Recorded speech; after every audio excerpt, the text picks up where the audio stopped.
Yeah, the rain came and said, hey buddy, now buddy, the street is a snake skin. I belong out there walking with nobody stopping to bother me. They hide under the ceiling. I listen to the sound of the gutters running. I watch that dirty town. Fronts and no backs, give me my time. Let me be outside. Under the ceiling is crying. Yeah, yeah, yeah. All over me, crying. Yeah, yeah, yeah. All over me.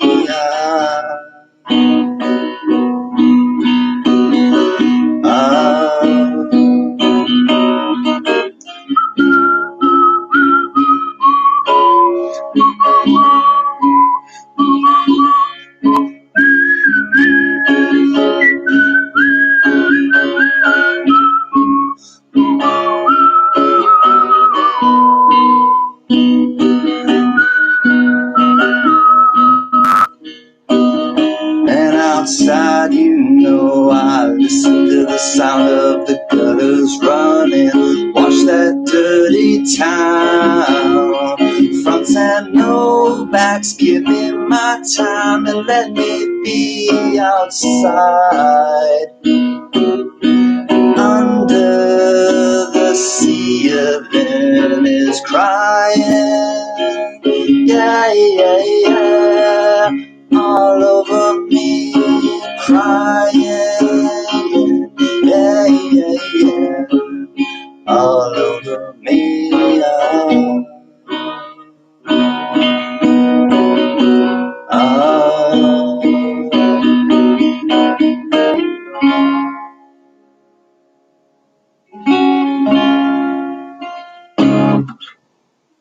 Hi everybody, what's up? Hi Allie, happy birthday girl, as I said. Let me catch up with everybody. That was My Time by Jane's Addiction. In case anyone was wondering, that was My Time by Jane's Addiction. Let me say hi to people who just got here. Hey Joe, great to see you. Brad, you did make it, bro. I'm glad you made it. Cody, not sure if you're here, but hello.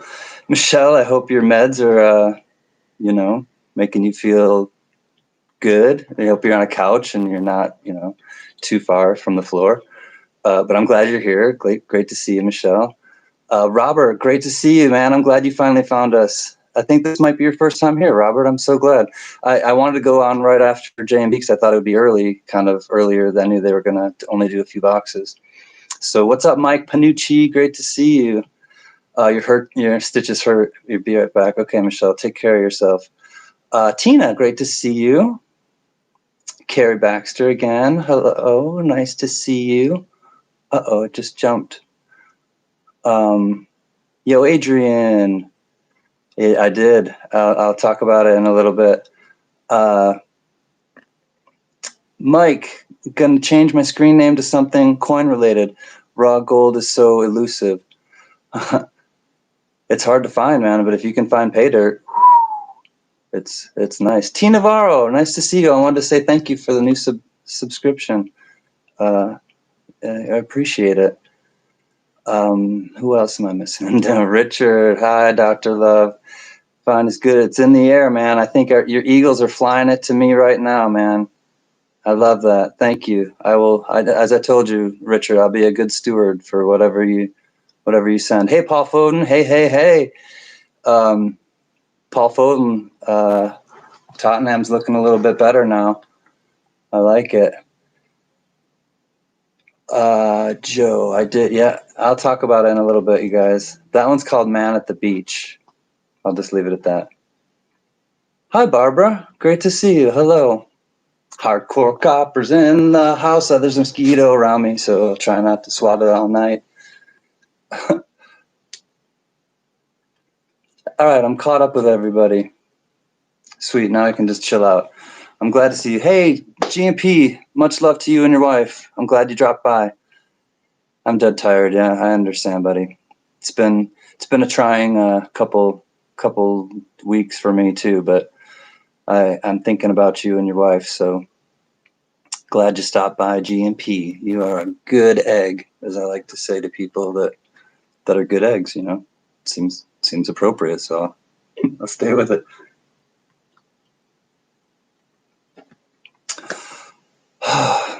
Wednesday night. We're here, we're doing it.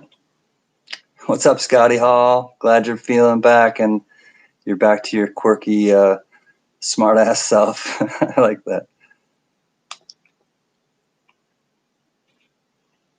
It's definitely a sign of your feeling back to yourself. You know, when you start to really show off your attitude again and your you know, you just your spirit and your soul, then you know that you're coming back. So that's a great thing to see. The lilies are doing quite lovely. For those of you who didn't see, I think yesterday was the only day that I've had them, but man, these are stargazer lilies, if you don't know, and they are gorgeous. And they make the whole house smell yummy.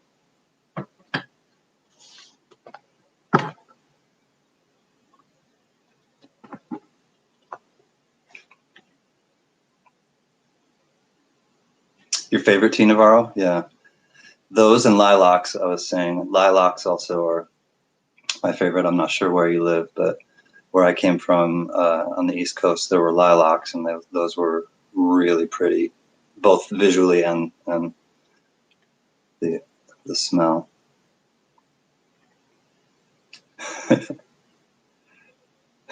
Good, Michelle. Give it to him.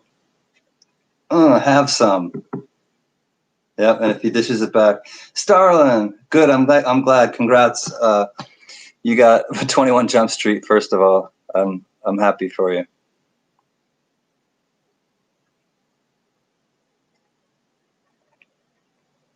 That one was kind of fun. And for any of you who participated in the last Allie's birthday giveaway, and a lot of people got the number 3, or they chose the number 3.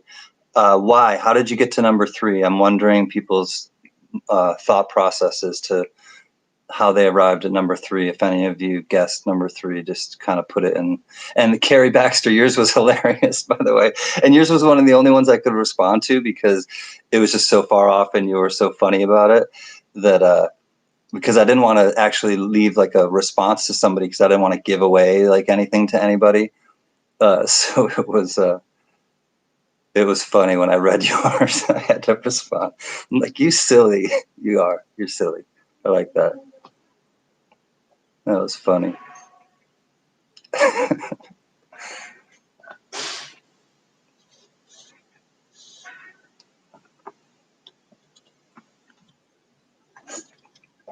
I have some surprises, as I always do.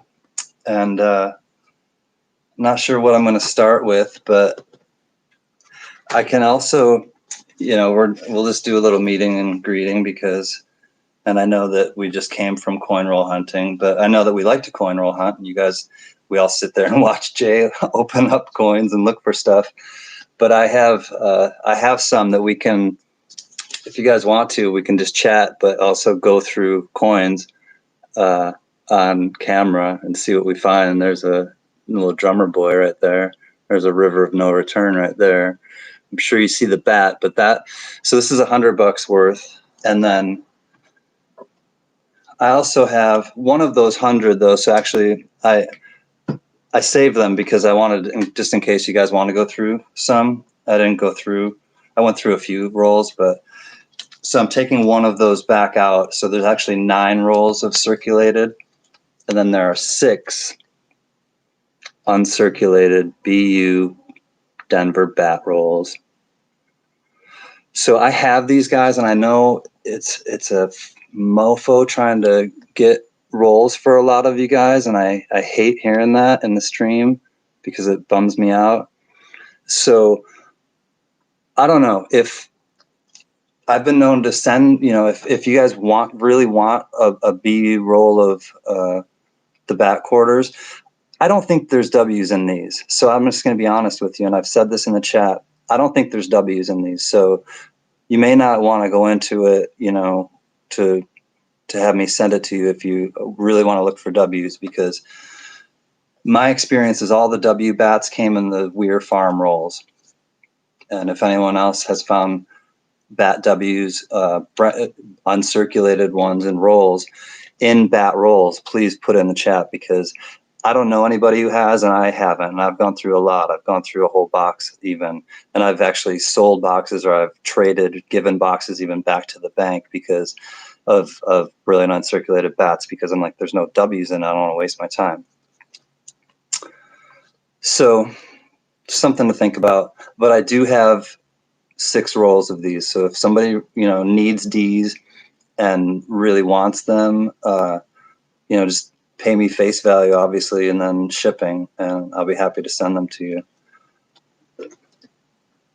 And then these are, like I said, just circulated ones that we could go through, or maybe just go through 1 or 2 if you want, and see if we find anything silver or W's.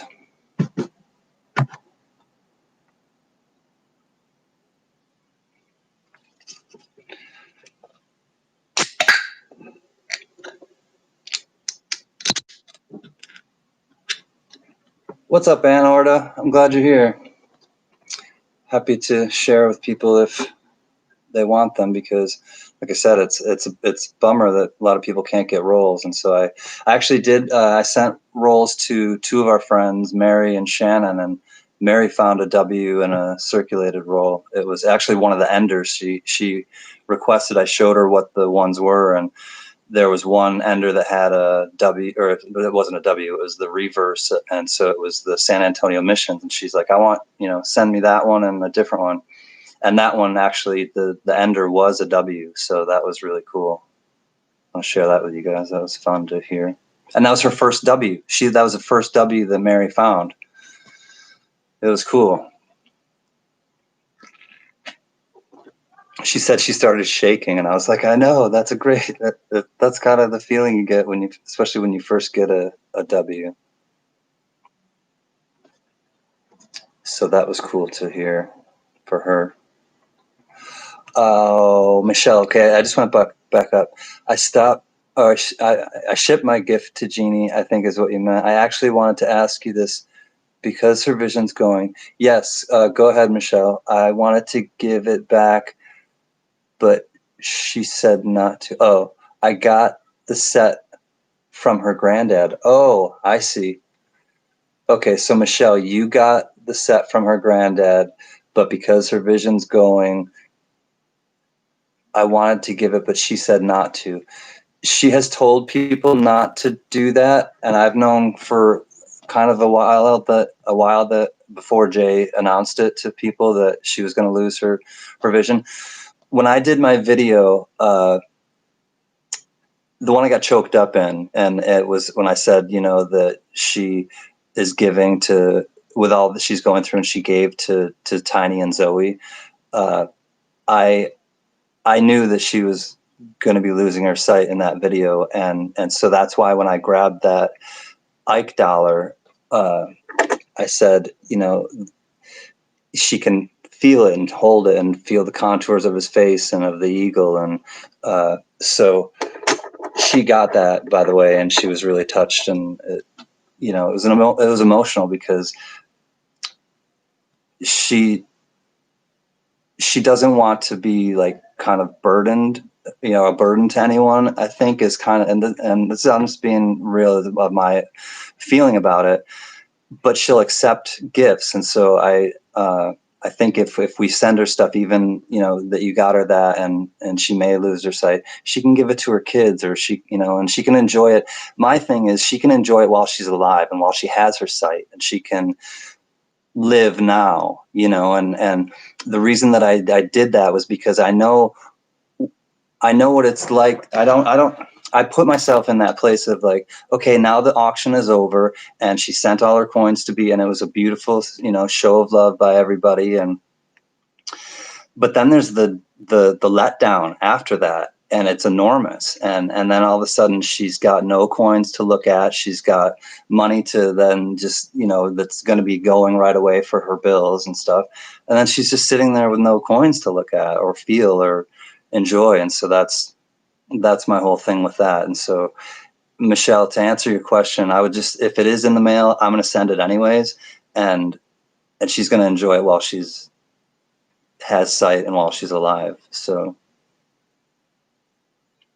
that's kind of, I think she'll still accept it. I just don't think she wants us to go out of our way for her, but she'll accept it.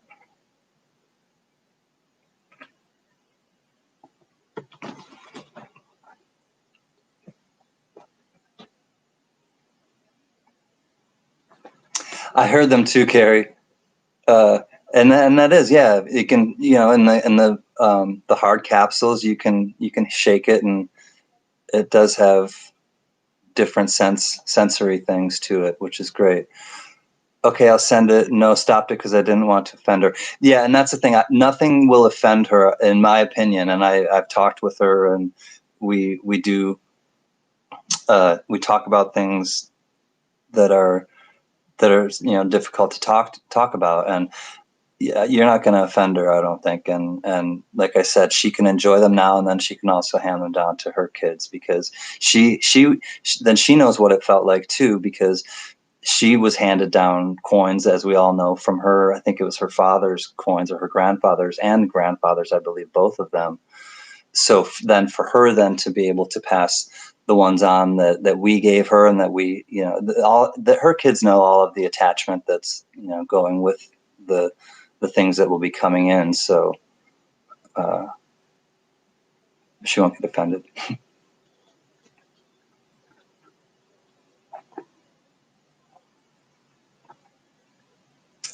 I agree, Starlin. It's much more exciting to find one than to buy one. I did buy when I was kind of having a hard time finding them. I bought a few rolls on eBay. I got into auctions, and I got the high bid, but they were only usually ender rolls. I didn't buy rolls that were that had a W ender, I should say. I didn't buy any rolls that were, and they were P's, by the way, too, and I didn't have any P's.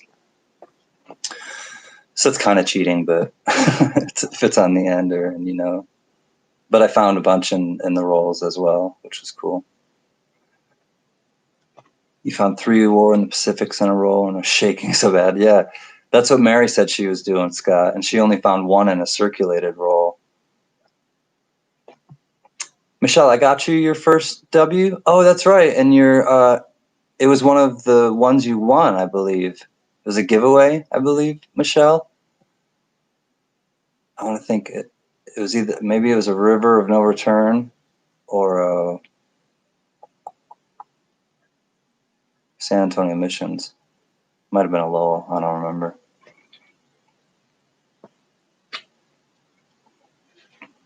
All right, let's do a giveaway. You guys have been here long enough, and I am appreciative, and I'm having a good time, and I'm mixing it up a little bit. So I need to write something down. Let me get my sticky notes. I'm a bit unprepared because I was having fun at J&B's and I was getting stuff together. So Talk amongst yourselves. Let me give you a topic. The Cold War was neither cold nor a war. Discuss.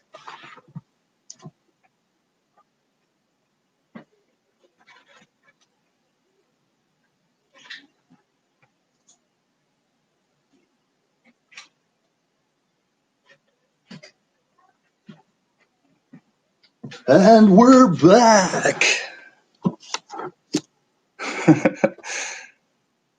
Glad you like a Pavel and Aunt Orta. I like that name. Aunt Orta. Aunt Orta. I had an Aunt Orta once, and I have an Aunt Orta in my heart. It leads the blood in and out. I'm in a silly mood tonight, guys. It's been a rough week. Few of you know. All right, so the giveaway. Yes, what's my motivation?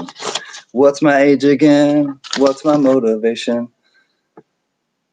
Let's think here.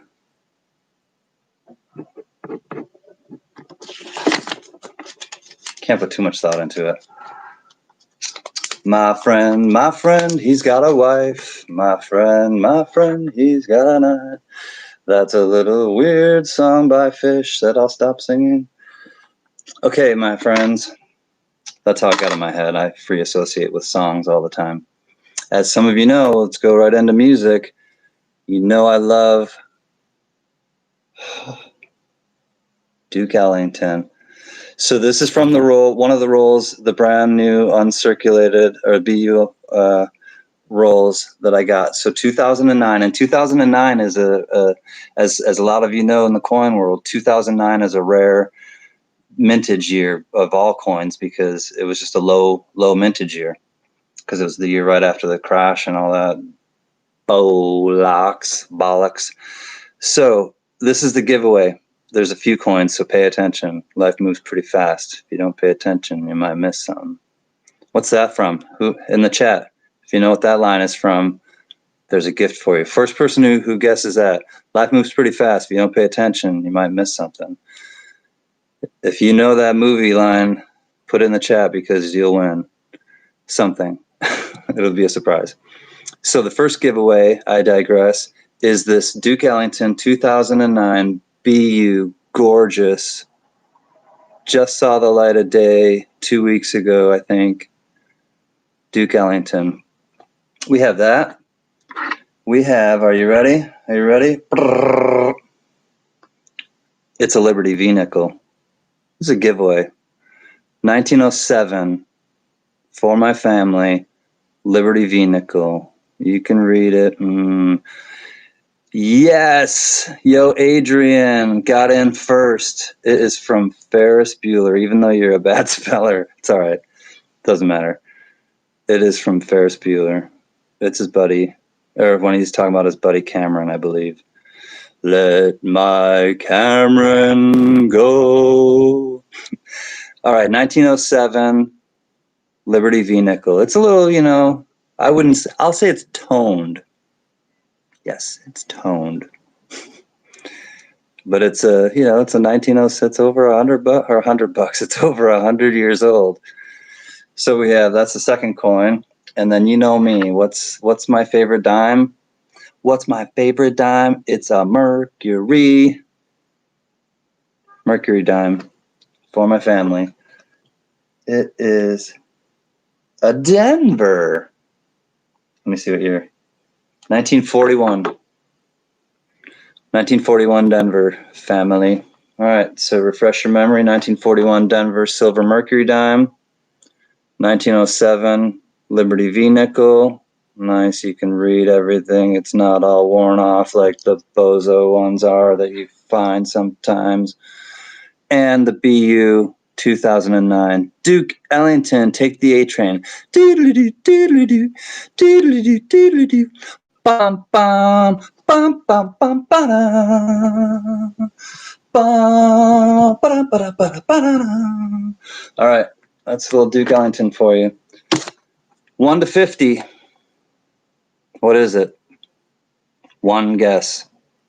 1 to 50. Bum, bum, bum, bum, bum. Bum, ba-da, ba-da, ba-da, ba-da.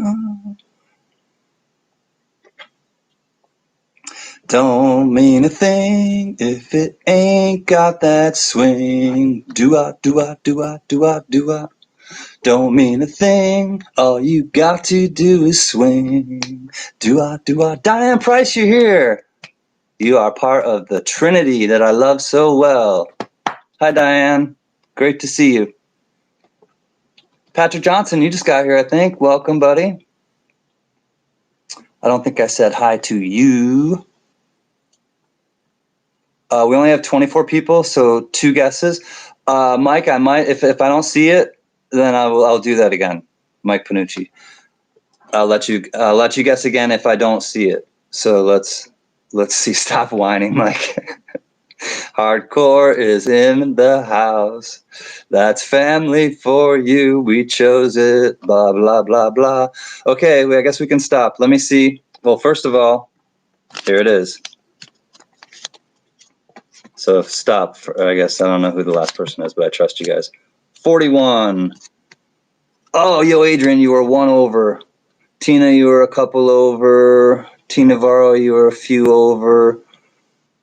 Oh, Mary, hi. Welcome. I'm glad you're here. You are in the running. Allie's over. Do I see 41 exactly? I don't. Oh, I guess I kind of screwed that up, though, Mike. Whoops.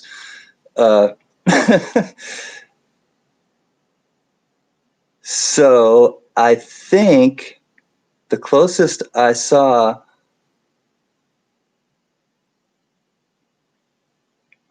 All right, it's going to have to take me a second. I saw some 33s.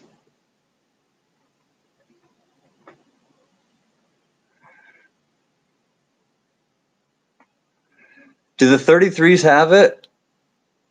Can you guys give me a little... can I have you edit or not edit, I guess. What's the word? Audit. I knew I was close. Audit. Will you audit my answers? Because I think 33s have it, and there's like 3 of you, I think. Michelle Jackson, Mary Belisle. Oh, maybe there's only 2 of you.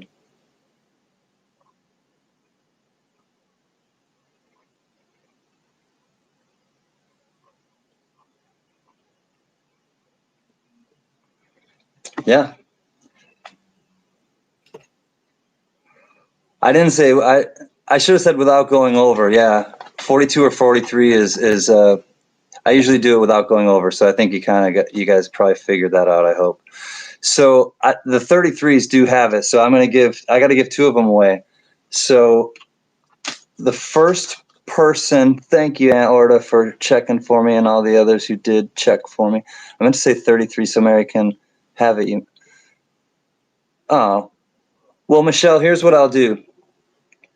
Mary can have that one since I advertised it as that, and I'll give you the next one that I was going to give away. So, because it's only fair, you both got the same one, and even if you got like chubby fingers like sausages, woo, sausage fingers too soon, I don't know. They'll know who I'm talking about.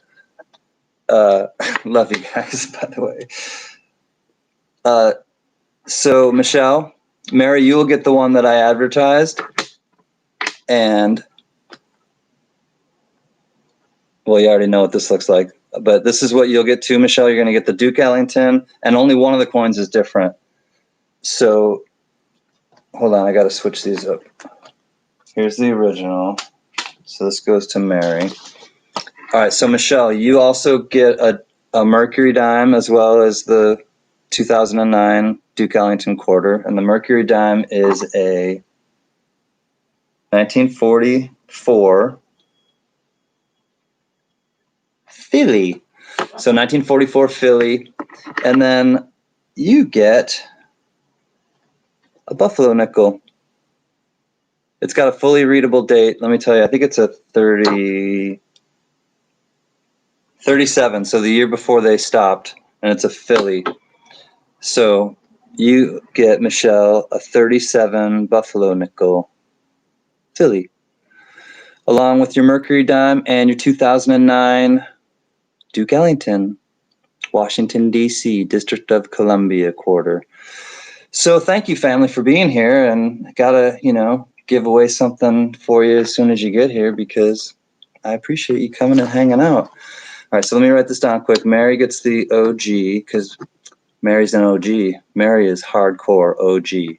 Hardcore, you might be copper, but of OGs, Mary's the hardcore of OGs. Mary B, OG, give away. Mary, your coins will be coming to you. And thank you for being here as always, my friend. And Michelle, I won't sing that song because I know so many people have sung it to you, so get it out of my head. Michelle on meds wins. You got to be on meds more often. You win. You know, maybe this is like a sign. I'm just playing. I hope you recuperate fast, Michelle. I love you, and hope your husband catches fish or whatever he's doing. And Native Bulldog, hey brother or sister, I'm glad you're here. I am glad that you are here because yeah, you're one of my new buddies, and we were talking, and you like Reese's Pieces and chocolate, and I remember. See, I listen. I remember that about you, Native Bulldog. All right, Michelle Jackson for giveaway 1.2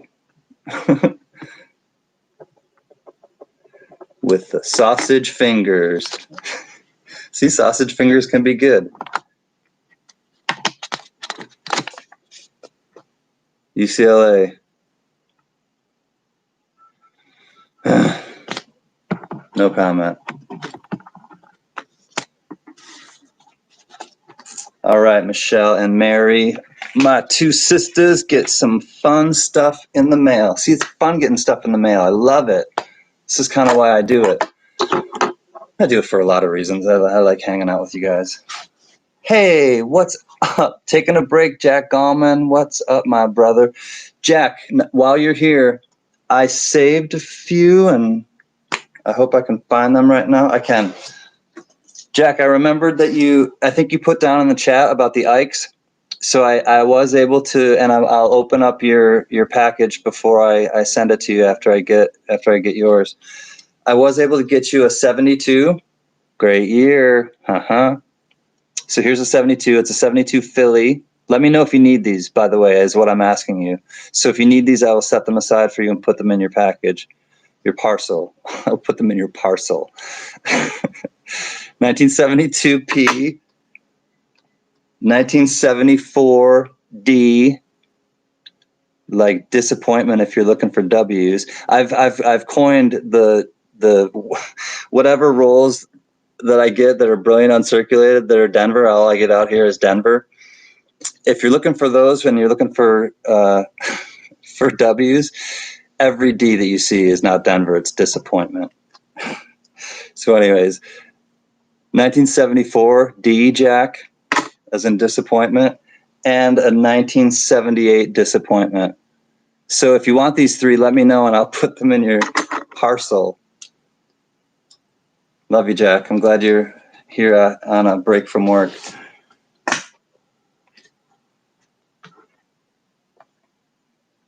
We think alike, Starlin.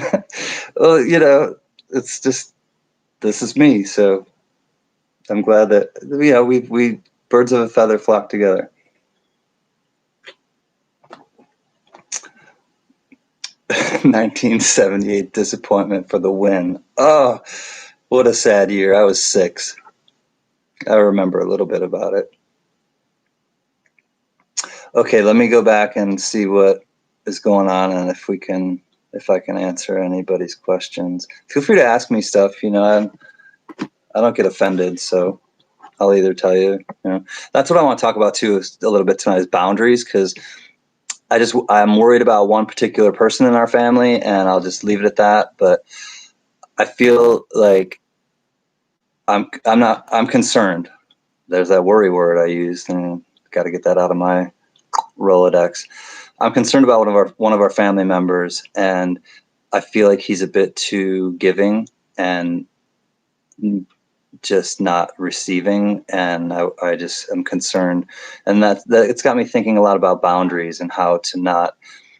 And I'm a real believer in, like, don't mistake kindness for weakness, and I know that a lot of people can try to take advantage of people who are kind, and you have to get a bit of a thicker skin. And I'm not going down a road of that somebody's really in trouble in our family, but I have concerns about somebody and just burning the candle at both ends of being too giving and not replenishing the well. And yeah.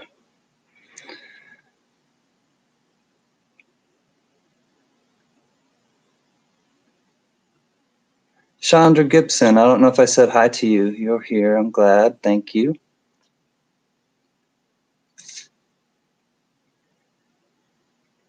What's my favorite coin, Tina Fackler? No doubt about it. And yeah, I have surprises if you want. And we can get to some auctions. If you guys want to do auctions, it's basically the same. You'd pay the same way you pay with JMB or whatever, friends and family, PayPal.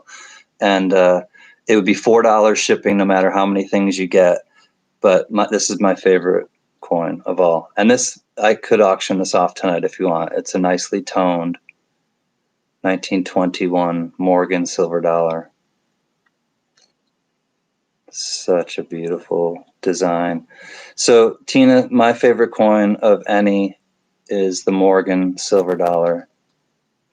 It's just my very favorite. I love holding it. I love looking at it. So this is toned. It's hard to kind of tell in this funky light that I don't have professionally done, but it's a pretty coin. There's no real dings or anything on the edge. Well, actually, let me feel. No, there's no real dings. It's just discoloration. No, I don't feel any. I don't feel any real dings to it. So, anyways, that's my favorite coin, Tina. And if we want to do auctions, we can. I have other things that we can auction off. I have some old. I have 1917 and 1918 Walking Liberties. One of them is a San Francisco mint. So I brought out a few surprises. I have a fairly rare 1903 S barber quarter.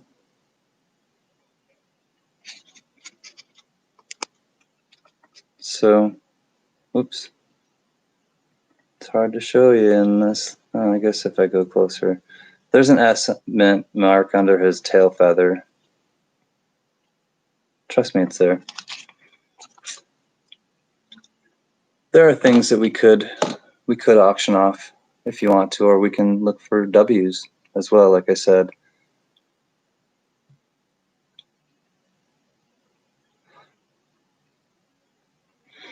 Joe, pandas are my favorite silver round. So it is kind of a coin, but when I think coins, I think of like coins, like any kind of just coinage. So yes and no. I know it's been pawed up by CanCan. I try to just touch the edges.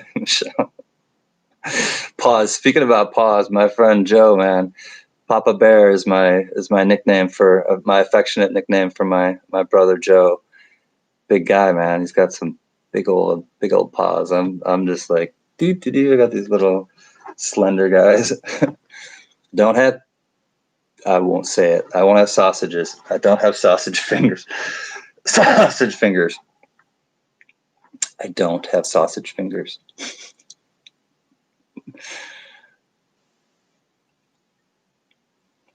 You want to sing a song, Tina? Sing us a song, you're the piano man. Sing us a song tonight. 'Cause we're all in the mood for a melody, and you got us feeling alright. La da da da da da da, la da da da da da da. Good evening, Ms. Linda. I'm gonna miss people in here. I gotta make sure I say hi to people. Hi, Ms. Linda. I'm glad you're here. Nice to see you.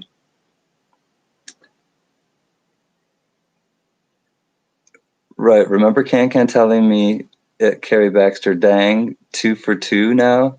Uh-oh, I'm missing some. It's tough to be sensitive. It is, Allie. I don't know if you're being serious, but it sure is sometimes.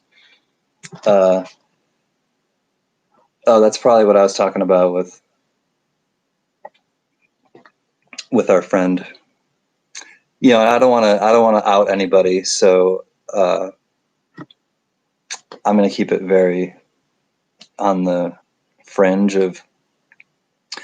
But it's it's hard because I don't want to see anybody hurting, and I don't want to see anybody who's so giving hurting, and so that's really why I think it's important to have boundaries and to set boundaries with people, because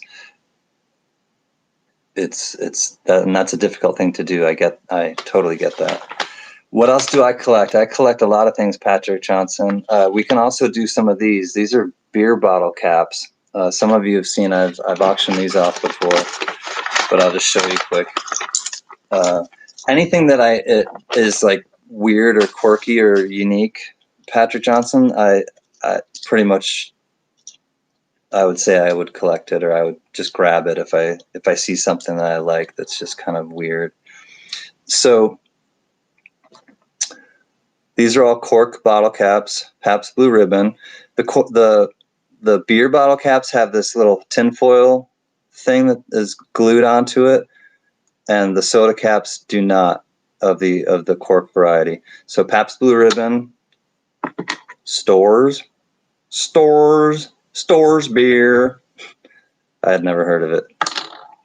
Heard of this though. Hams beer. That one fell out, so you could see that it was clearly had glue there. The insert, I guess, or whatever, the foil. This is Triumph. I had never heard of this beer either. If I had to guess, 40s, 50s. We all know this one, Schlitz beer. Well, watch how you say that if you're at work. Schlitz, what? I'm just talking about beer. Oh, I'm at work. Yeah, maybe I shouldn't talk about beer. Depending on what you do. If you're a beer rep, you should definitely talk about beer. Just saying. Captain Obvious is in the house. And this is Drewry's. And Drewry's has a tax stamp. And these are important because Drewry's has a Michigan beer tax paid 12 ounces or less. And where you find this is on the edge, which is edge of the crown. And it's on there, but this one's kind of hard to read, but it's, oops, let me see if I can, there we go. There's less. And so essentially you can find out a lot about the cap on the crown, on the edge of the crown, because you can see where it was made. Usually you can see who made it, like what company. So there's like a CCR, there's like different, maker's marks essentially. And you can also see if it was an old tax paid or whatever. So those are kind of fun, and I have a lot of those and I collect them, but I also get rid of them. So was Stoltz? No, it was Stores. STORZ. Yo, Adrian. STORZ. Stores. Stores for shores. So those are fun. You had a chance to buy about 15 Morgan and Peace dollars from a convenience store.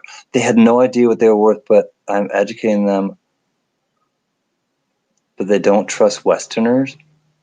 Oh my God, Starlin, if you could score those at face value, if you could get 15 of those for $15, good on you, young Jedi. That would be amazing. Your daughter married a ham from New York, Syracuse. Jack, that's amazing. I grew up a couple hours from Syracuse. He was actually like a ham, like from the family, like one of the Heinz, whatever family. I heard they make like ketchup or some sort of sauces. I don't know. You saw Billy Joel at the Garden. You must have been 81 or 82, Joe. Wow, what a great show. At the at Madison Square Garden? Because if you saw him in New York and he played like New York State of Mind or something, Joe, that would be. So I'm in a New York state of mind.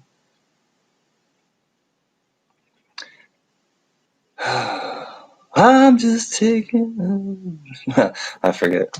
On a subway line, 'cause I'm in a New York state of mind.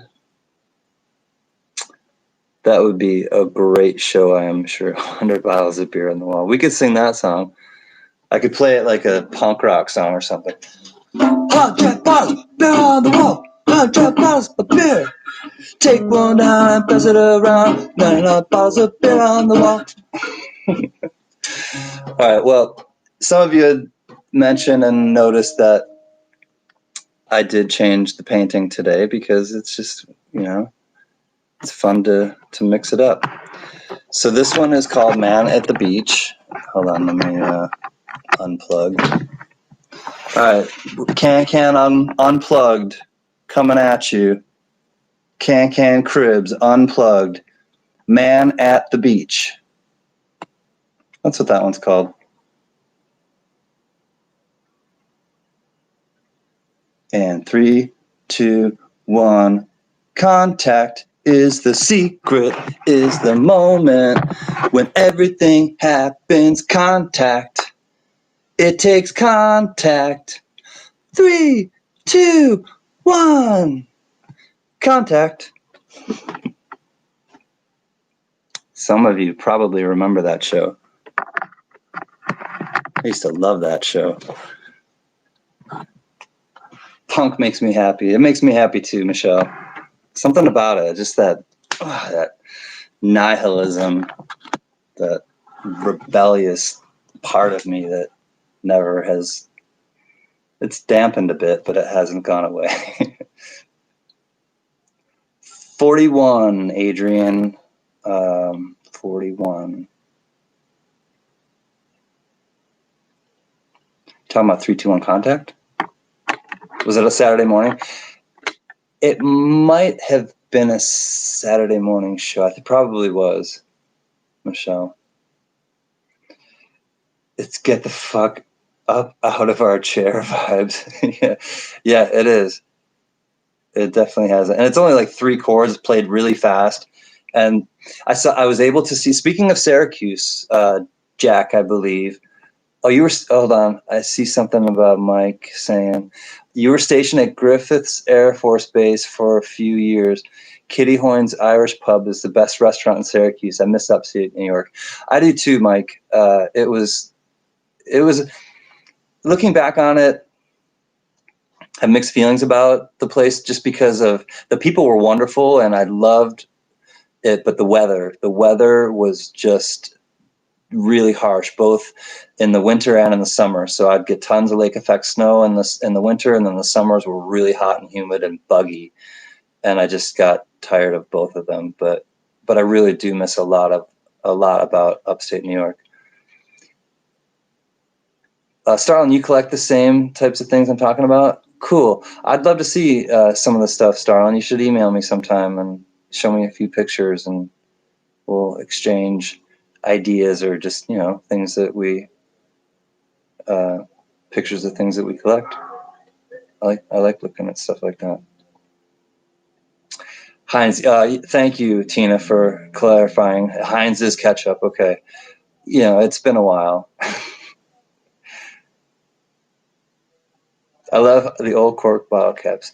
Yeah, I do too. All right, let me come back down, see what's happening now in the chat.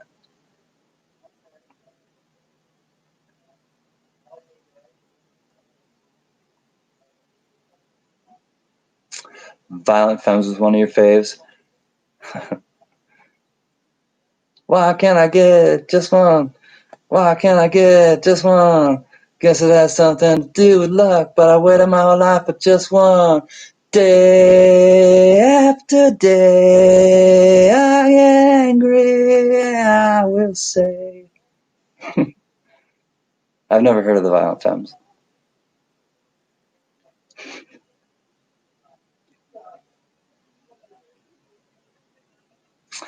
I need to drive a ton of PS, cost to fly, cheaper to drive.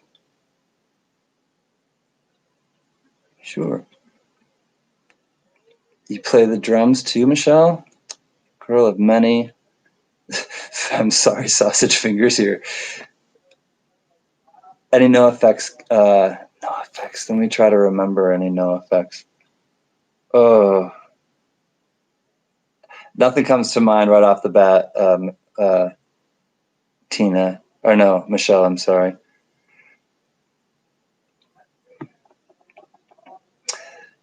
You offered 15 a piece. Oh, hold on. Let me go back. You offered 15 a piece. They're on the fence. Fingers crossed. Yeah, even at 15 a piece, Starlin, if you could get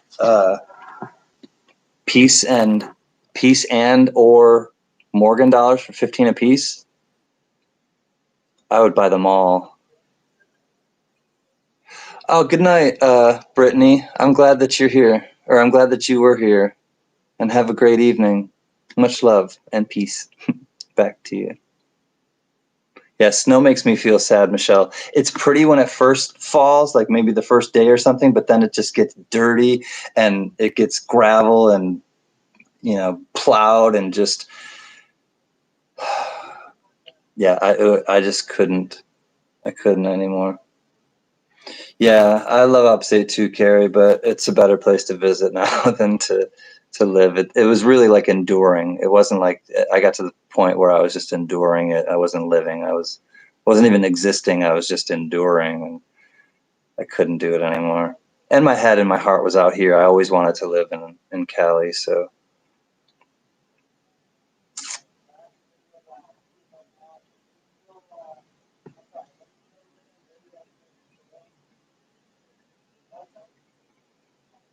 You play the piano, Allie?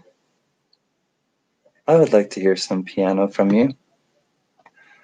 My brother took lessons and stuff. I wasn't. We had an organ in the house, and I would mess around with we had foxtrot, different beats and things that we could kind of play around with. And I'm talking like an organ from like the 50s or the 60s. That when I was in the 70s, I was it's probably already 20 years old or so.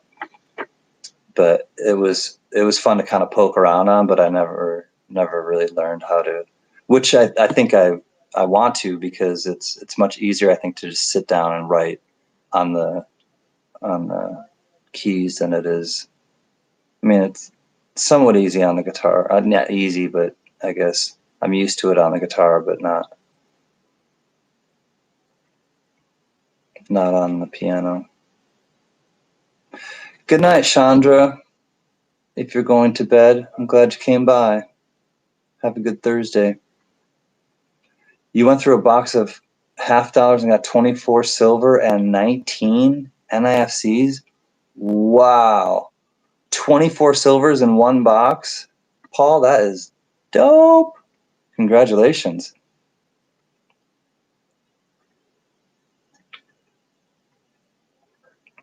That is really cool. Other than US, my favorite place in the world is Italy.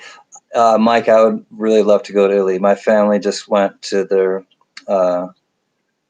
they went to my grandparents' hometown and little place called Fondi, Fondi. So yeah, it's cool. I want to get to Italy. Just a matter of money. And I don't want to fly anywhere right now.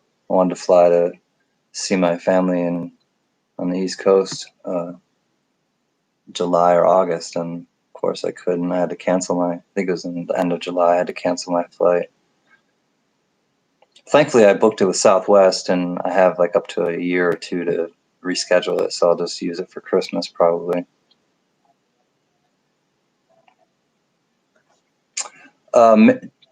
Oh, good night, Mary. Are you going to bed? I know it's late on the East Coast. I'm glad you came in. Much love. And wait. Yeah, you won. I'm sending your coins tomorrow. So, good night, friend. Played the flute, and my name is Michelle, so I quit that shit ASAP.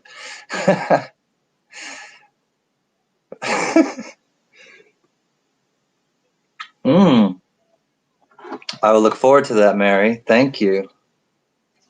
If you'd like, Mary, I'll open it on camera, and if not, I will not.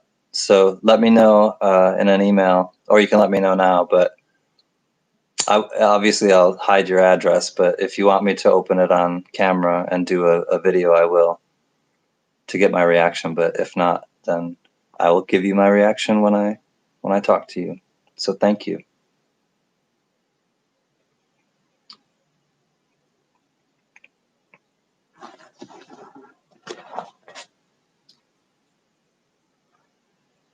Hey, you need a singer? I have a sewing machine, Allie.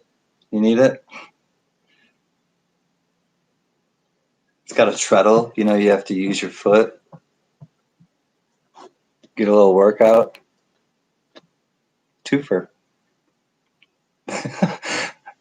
Are you serious, Allie? Were you really talking about? You were not talking. Yeah, I did not think you were talking about a sewing machine. It's the most beautiful and majestic place on earth. Oh, Italy. Yeah, please do, Mike. The island of Capri. Yeah, I have pictures from the yacht of the new James Bond movie. Sweet. Yeah, please do. Your pool room looks really nice and fun. That's for certain. You need, yes, a real singer. For what, your band, or you want me to sing? I don't understand, Allie. Whatever you want. You, put it in the chat, Allie. Tell us what you want, Allie, and we'll make it happen. It's your birthday month. It's your birthday year. You're whatever you want.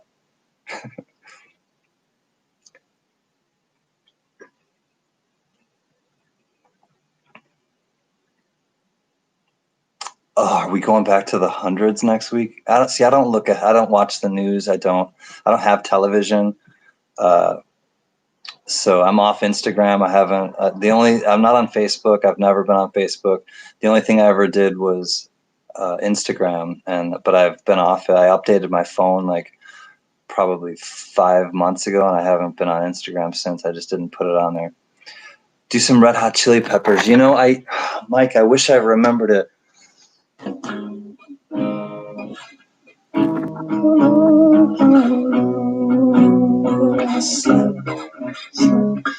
So I don't remember it. I knew the other side. How long will I slide or separate my side? I don't believe it's bad. Slit my throat, it's all I ever. Put my life into a paper cup. Yeah, I don't remember enough of it on guitar, and it sure won't be fun to have me like try to figure it out right now. But I do love the Chili Peppers, and I've seen the Chili Peppers in concert many times, but I've also seen Anthony in LA, different places in LA, riding his motorcycle, riding a Vespa with a girl on the back, eating at a Whole Foods, outside of a Whole Foods. So that's been kind of fun. And I saw, let me show you quick.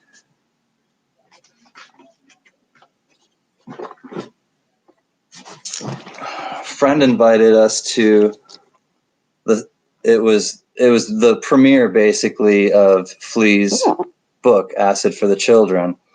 And so he signed it. First of all, he signed it.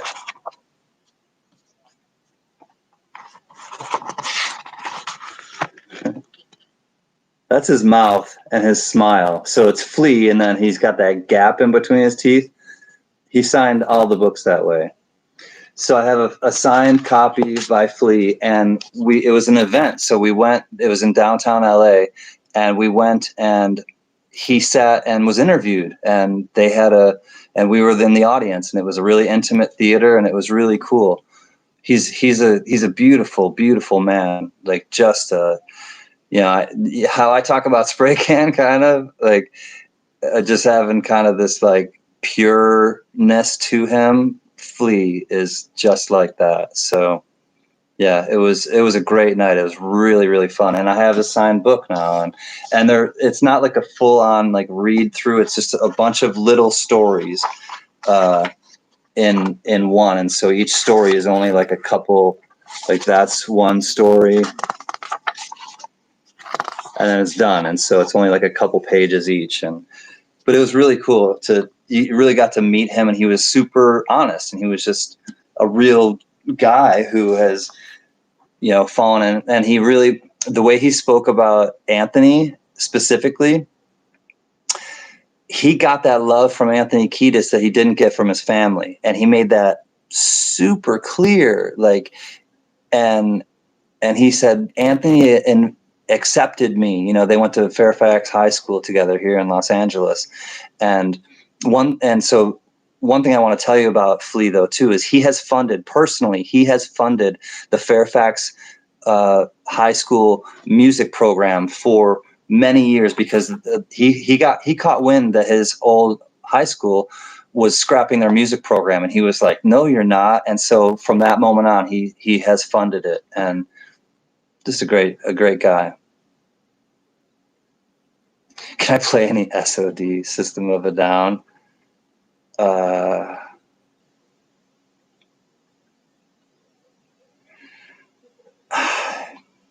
See, I don't know if I remember enough of it, and I just don't want to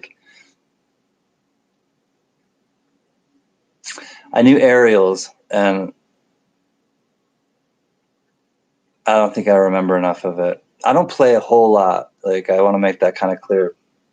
And I've been super busy. I haven't been work and just craziness has been happening these last weeks or 2 weeks.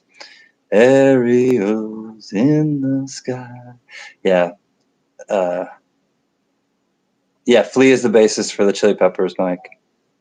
I don't know if you're asking or telling, but I'm confirming it, yes.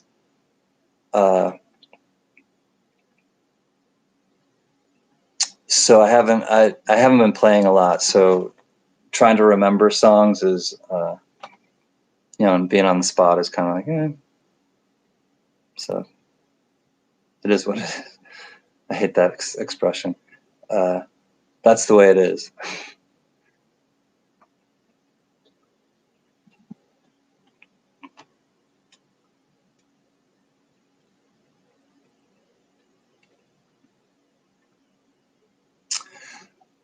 Yeah, he was kind of close with his mom, and then I think Adrian, and then he talked about his dad, and then his dad kind of just shut off emotion. At some point, his dad just kind of shut off emotion from him, and and then his stepdad was kind of abusive, I think. Sing some Coin songs. Huh. Sing a song of sixpence, pocket full of rye. Saturday Night by the Misfits. Check it out. It has a different time count than most songs. Okay, Saturday Night by the Misfits.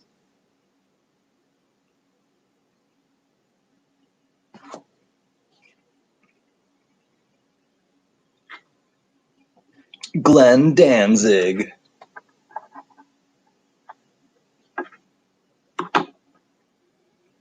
Well, I think it's time for another giveaway for the people who are here. Let's do it. There are 19 people. So. Oh, Shannon. All right. Let me wait a second. Let me answer Shannon. Like I said earlier, I didn't respond to anybody in that particular video. I just said, I liked it or whatever. And I didn't get it. No, I tried. It was something about a singer from the 90s, and I can't think of who it is. Allie, you asked before, and I don't think so, but send me an email of the pictures, Allie, and I'll put them. I'll show you. So if you want to show pictures, Allie, send me an email right now with the pictures, and then I'll show the pictures here. I'll show you.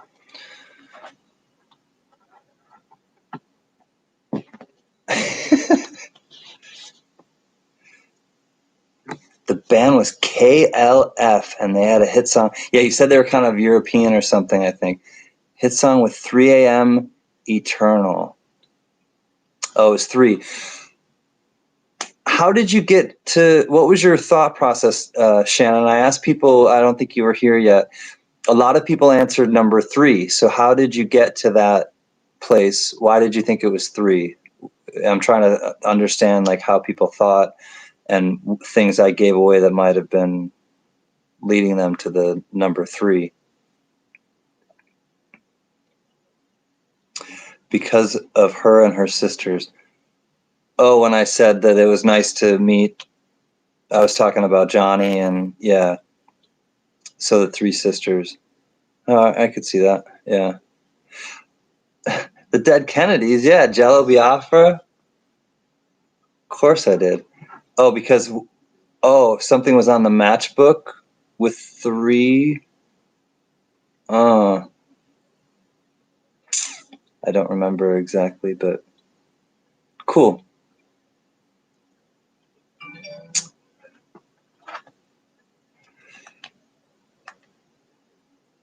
Yeah, the dead Kennedys were an interesting. Doggy.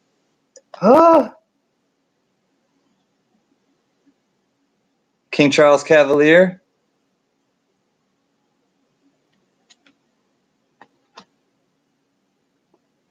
I think it's a King Charles Cavalier. Here is one of our family members' dogs. Oh, this could be fun. Yeah, if you guys want to show off your dogs or anything in your house. Mike, is that a King Charles? Yeah, it is. Oh, I love King Charles Cavaliers. Hold on, and there's one more that I'll show. You can't see it? Okay, Carrie. Hold on a second. Let me try to... let me try to get it without the glare. Maybe this won't work. Hold on a second. Here.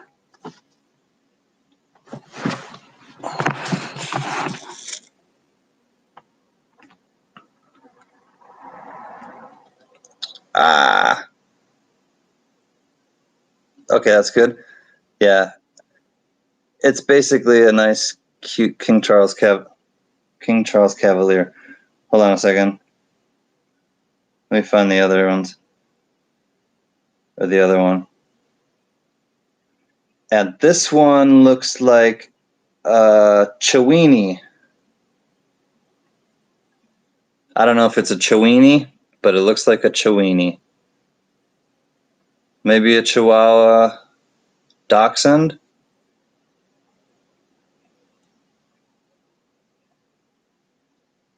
Let's wait till Mike. Oh, it's just a Chihuahua. Okay. See, I know my dogs. What you don't know about me is that I was born and raised. We always had a rescue dog in our house, and I thank my parents to this day. I'm still really close with my family, and my parents in particular, and so we always had a rescue dog. We would go to the pound if we didn't have one, and we would rescue a dog, and it would be part of our family. They didn't stay outside all the time. They were always indoors and very much a part of our family, just as much as we were. And actually, honestly, I learned more about death growing up through losing a dog than I did ever before I lost a grandparent or somebody, close to me in human life. And it was important. And I learned many things from my dogs, and I learned many things from my parents in their modeling things for us as kids, like always having a dog in the house and always going to adopt a dog as opposed to going to a breeder to get a dog. And, I'm not on a soapbox, this is just my experience. And, if people want to breed dogs or whatever, then, I don't have anything either way to say about that. But my experience was always we adopted a dog and they became a part of our family. And when we lost the dog, it was hard. It was really hard, and it still is. We just lost our dog about 2 years ago, and it's still like, just if I think about him too much, it just my heart is just, it's broken still. But it's because I get so close to them, but I know it's like obviously we're going to outlive them, and so you just enjoy them when you have them, and you do as much as you can with the time you have with them. And it's much better than not having one. So dogs are great. And I guess what I was going to say too is that I left a really, steady job. I had been at a hospital at a recognizable, prestigious hospital for over almost 12 years. And I just became anxious and not happy and not, enjoying my job anymore, not enjoying being there anymore. And so the universe is kind of aligned and the stars aligned or whatever. And my lady at the time was in between jobs, and I had been wanting to leave the hospital. And so we both were like, okay, let's do it now. And we opened up a dog daycare and boarding business. And it was awesome. We did it from our house, and we weren't, it was just, I took a huge, pay cut, obviously, and had to go into business for myself and gave up health and dental and all that stuff. But I was like, I chose to be happy. And it was like, it was amazing to just have that. And there were a lot of parallels of what I did, because I'm in psychology. And so like animal behavior is very much like, what I was doing in the hospital with people. It's a lot of neutral, calm, assertive energy, positive reinforcement, a lot of those things you can apply to either. So it was a nice little transition, and we did it for almost 2 years, and then something happened and we weren't able to do it anymore. But it's kind of like the carpet got pulled out from under our feet. So we didn't do it because we wanted to, or we didn't stop doing it because we wanted to. We had to. Our hand was forced. So that was disappointing, but it was really fun to just have that as our job. And we were both home all the time, and that was and our clients loved that we were home, and they had that. So we did daycare, and then we also did overnight boarding. And so, people that would go to work every day, some of that we had our constant, consistent regulars. And one of them was a huge, she was like a bear. She was a golden doodle, and she was just a huge moppy golden doodle. She was so sweet. And her name was, I won't tell you her name, but it kind of has bear reference.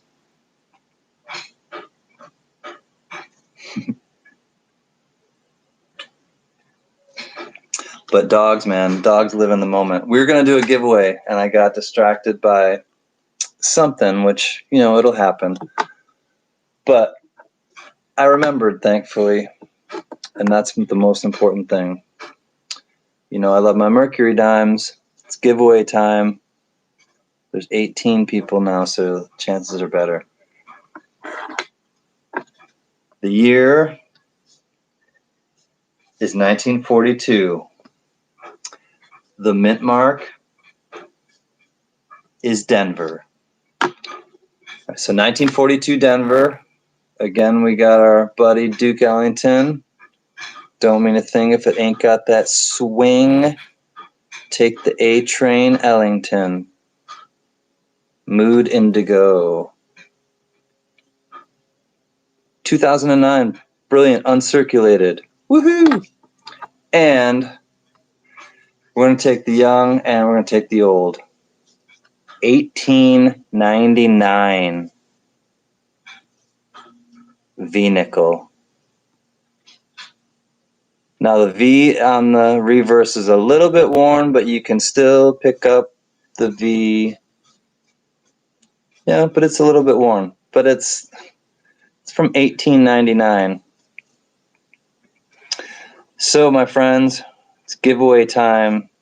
1899 V-nickel for the family, because I just called to say I love you, and I mean it from the bottom of my heart. So giveaway time. 3 coins. Good things happen in threes.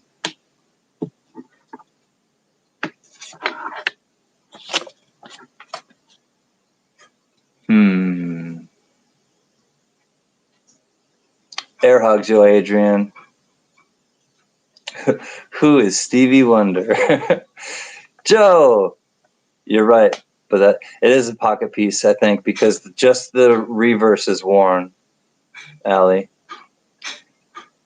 not that song in your head. Okay, Adrian.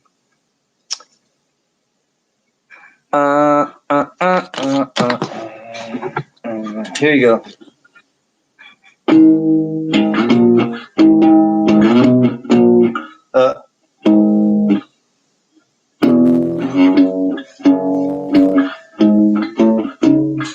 I forgot it. I'll put a different song in your head, though. And then we'll do the giveaway, okay? Let's do that. All right. I kind of forgot the end of this one last time or a different time. So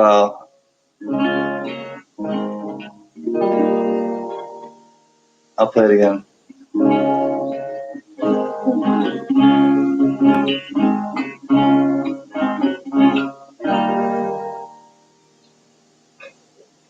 My bags are packed, I'm ready to go. Standing here outside your door, I hate to wake you up to say goodbye.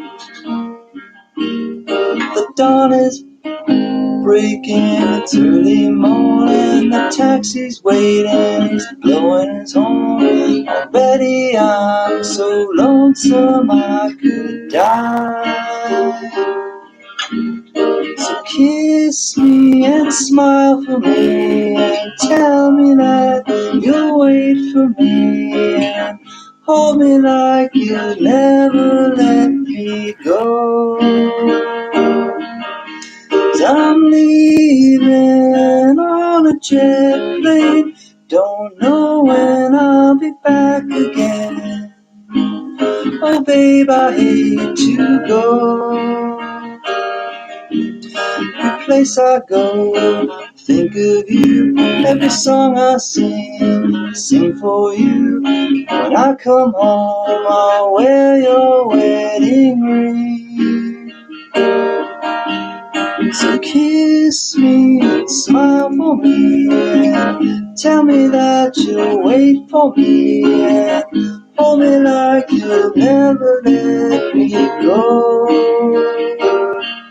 'Cause I'm leaving on a jet plane, don't know when I'll be back again.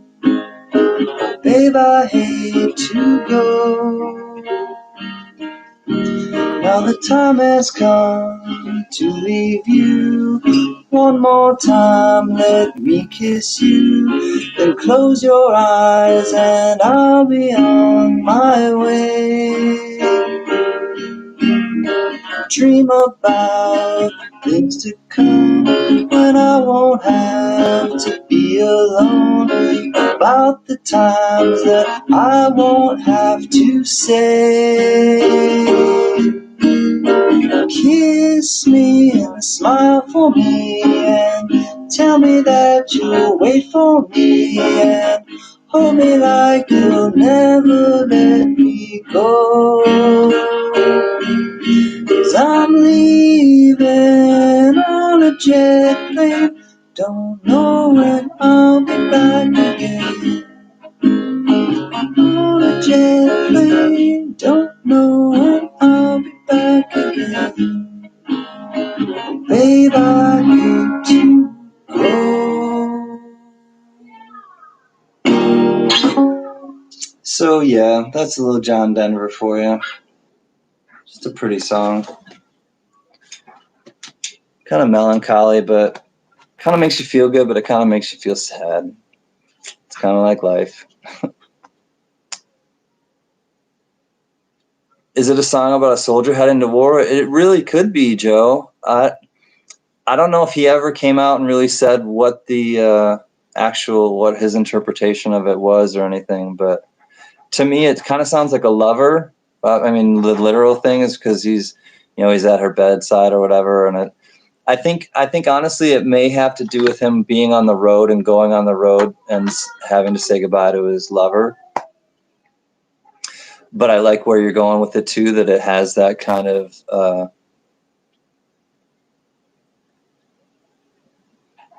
that other, I guess, more abstract, or I mean, everything with art is subjective, so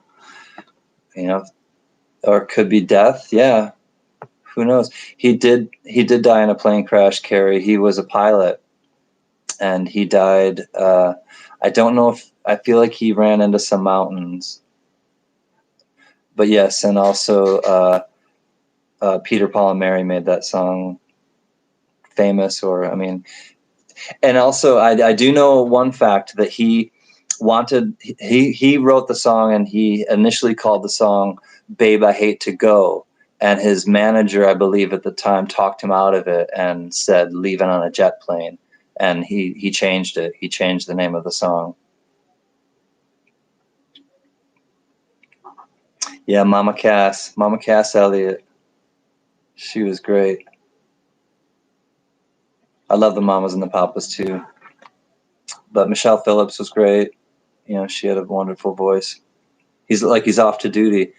Yeah, it could be that. Who knows? You just watch a PBS special all about his life, about John Denver, Johnny? That would be really interesting. Yeah, he seemed like just a good man, Don Denver. John Denver. It is the first day with my new tongue, so just be patient. His grave is up the road near San Simeon. Okay. He did, Joe. Yeah, he did die in a plane crash. He was flying, I believe, as well. What song I really like is "Hurt" by 9 Inch Nails. Yeah, Michelle. And also, have you seen Johnny Cash cover "Hurt" by 9 Inch Nails? Because it's a whole different take on the song, and just as haunting and beautiful. They said people in show business really ate him up because he was such a good, down-to-earth soul. Johnny ate him up like in a bad way, like bullied him, or ate him up like loved him, because I could see how it could go, like where they would bully him and just eat him up, like, and spit him out, unfortunately. Yeah, you did hear of that too, Michelle. I'm sure you did, but it's just a whole different take on it. Dream a little dream of me. Love that song. Dream on, dream away. No, that's a different song. Check my email. I think we got pictures. Yeah, you guys got to tell me, because the other thing too about me is I don't check my emails very often, and I'm getting better at checking emails because I'm communicating to so many more people now than I have lately. So if I don't get back to your emails immediately, please don't take it personally. I'm just not really good at getting back to emails.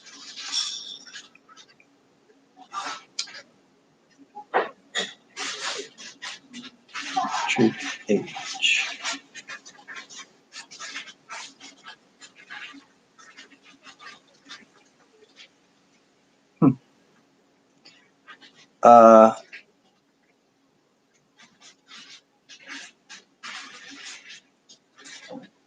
I don't think I got an email.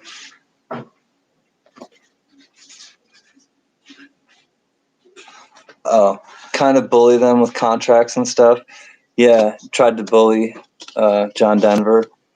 The music industry was, and is just cutthroat and not very cool. So yeah, and it's too bad, because artists don't really represent themselves very well. They don't promote themselves well because they're just concerned about their art. And so I think it's easy for somebody who doesn't have good representation to get, kind of trampled or taken advantage of, unfortunately.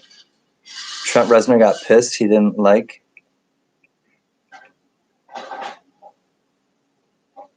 Trent Reznor, really? He got pissed that Johnny Cash covered his song?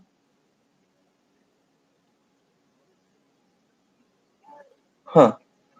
You got to go. Battery's low. All right, Jack. If you're still here, peace out, man. Have a good evening. I think you're at work, but hope you're off soon. Allie, let me see.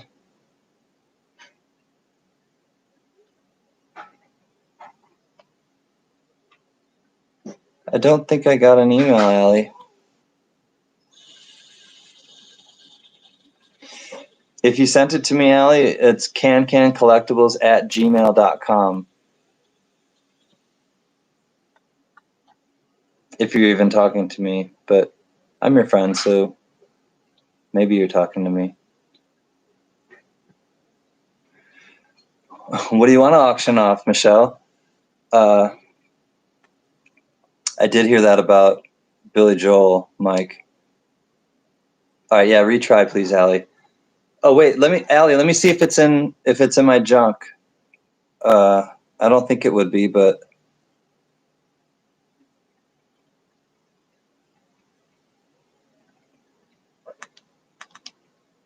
I don't know. Yeah, maybe try again.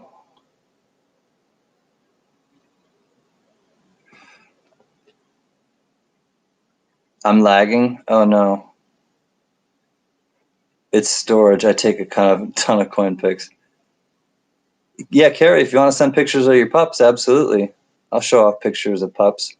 Pictures of pups. Pictures of pups. Michelle, if you want anything in particular that I've either said that I have, if you remember, of like the early 1918 and 1917 Walking Liberties, or I do have that. Oops, that's not it. I do have that 1921 nicely toned Morgan silver dollar. It's a 1921 Philadelphia. Got the toning going. Not so much on the backside or the reverse, but so do the rubber man, do the rubber man, do the rubber man. Take it, rubber man. Wow, wow, wow, wow. I don't know the Rubber Man band. I'll have to look them up, Mike.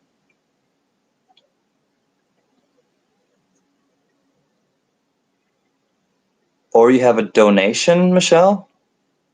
Oh, for a giveaway. Okay, shoot. What you got, Michelle? Or we can, like I said, if you want to do an auction, we can do auctions. Let me know what you want, girl. You're the one in stitches, so bandages, bandages. Run my leg for you. Bandages, bandages. I don't remember who sang that, but I remember some song, maybe early 2000s, Bandages. Oh, you'll play? I think we were going to do a giveaway. We were. I have to think of what to do.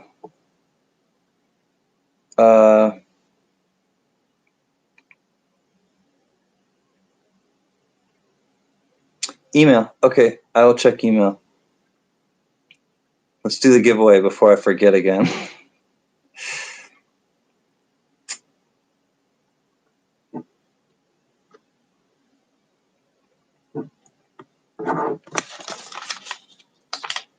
A number between 1 and 25. You get to guess once. You're looking? Did you peek, Michelle? Just kidding. Number between 1 and 25. Closest without going over will win. It's $18.99. Like I said, it's been so long. I know I get sidetracked with what I talk about. You'll either learn to love it or you'll just hate it and go away. But I hope you stay. $18.99 Liberty V nickel. Like I told you, maybe a pocket coin on one side. I think it was a 44, but I'm not going to check right now. Mercury dime and the 2009. Oh, can I get it? Yeah, I can. Duke Ellington.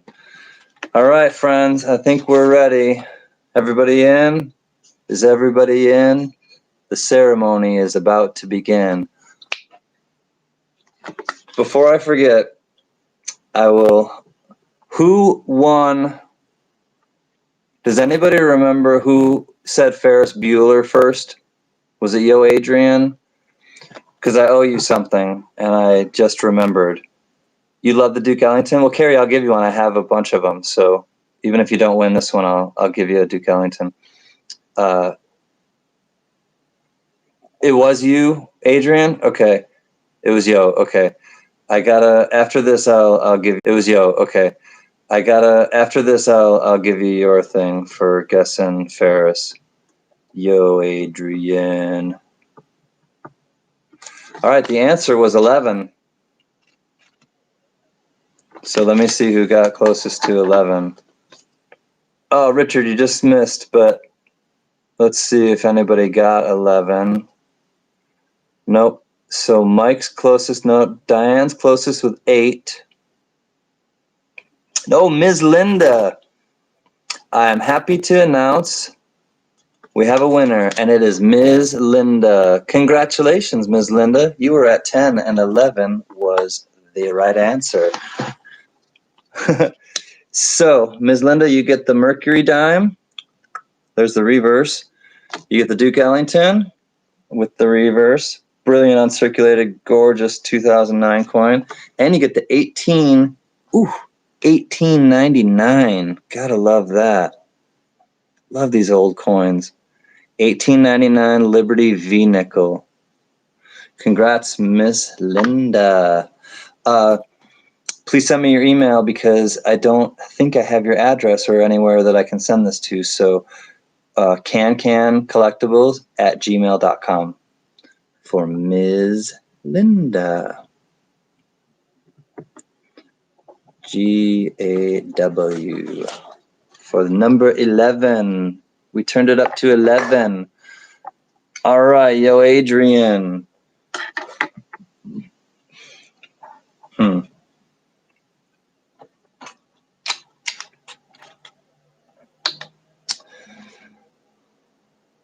hope Ms. Linda knows that she won. Do you know that you won, Ms. Linda? Because you won. Congrats.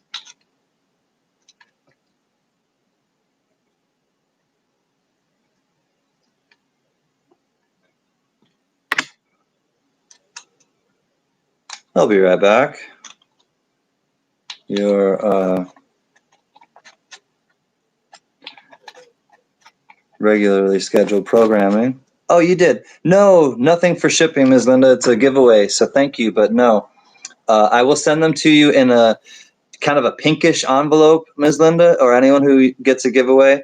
That's why I kind of do it. I like doing things in threes, but I'm able to give, or I'm able to send in a greeting card, and I cut like basically a greeting card because I don't have the envelopes for greeting cards anymore.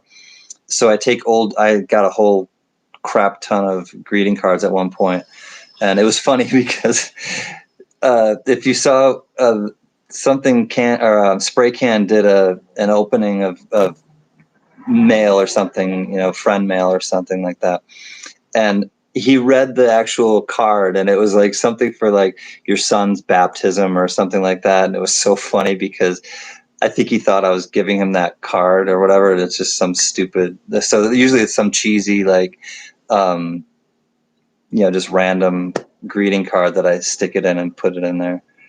But it was really funny because he read it on camera and everything. And I'm like, no, you don't have to read that. That's like that has nothing to do with your coins.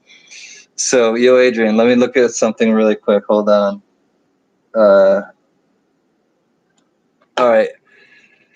Yo, Adrian, for you answering the Ferris Bueller, I will also give you a Duke Ellington. Ooh. Maybe he'll be upside down. Depends on, how he arrives. But you will get a Duke Ellington 2009. And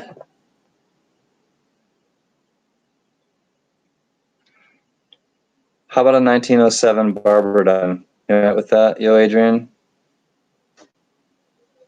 1907 Barber dime.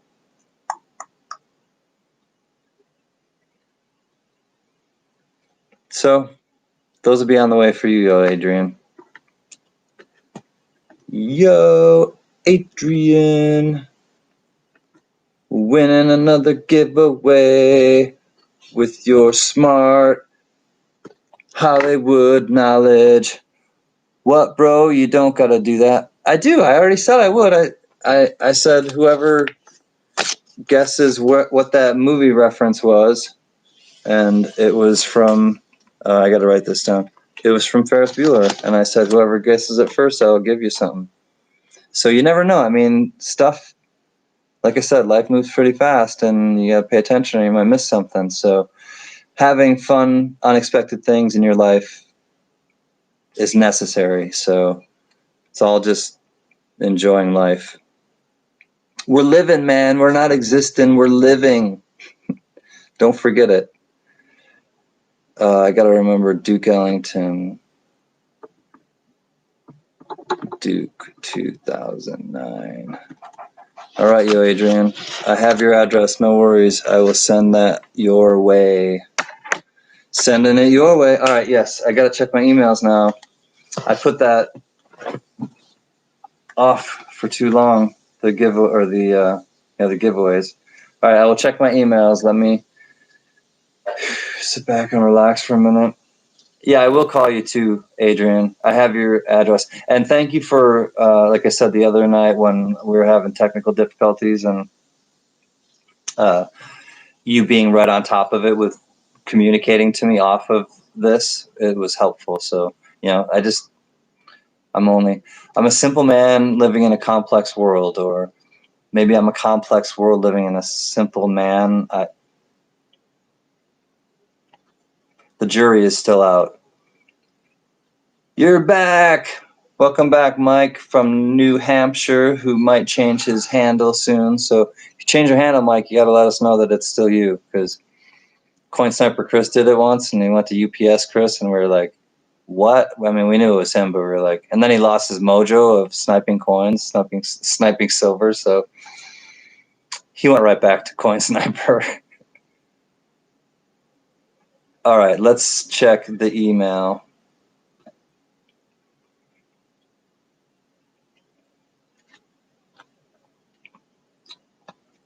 Have I ever watched Ready Player One? Can Ready Player One? I'm not sure. I'm not familiar with that. No, is it a? I don't even know what it definitely totally affected his mojo.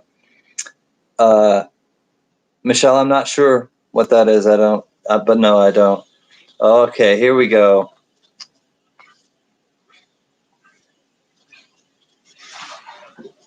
Let's see. Hold on a second. Ooh, pretty. I see toned pennies. So, Allie, I'm sorry. Makes me think of welcome back.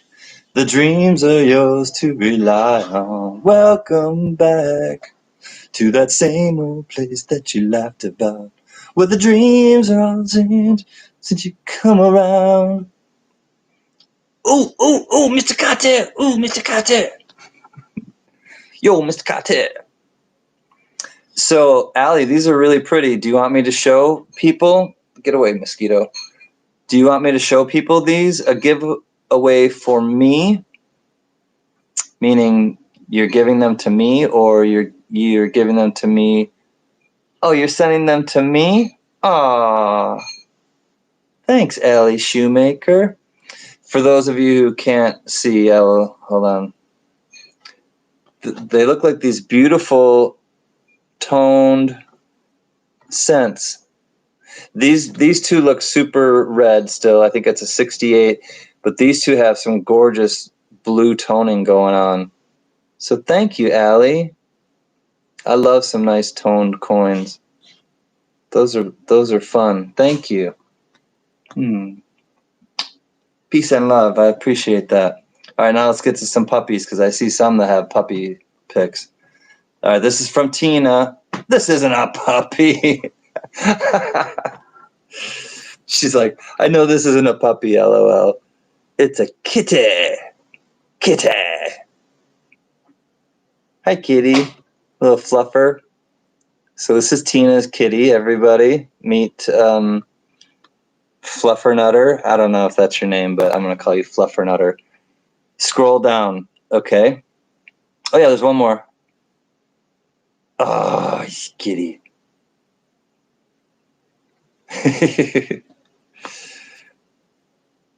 Let's see.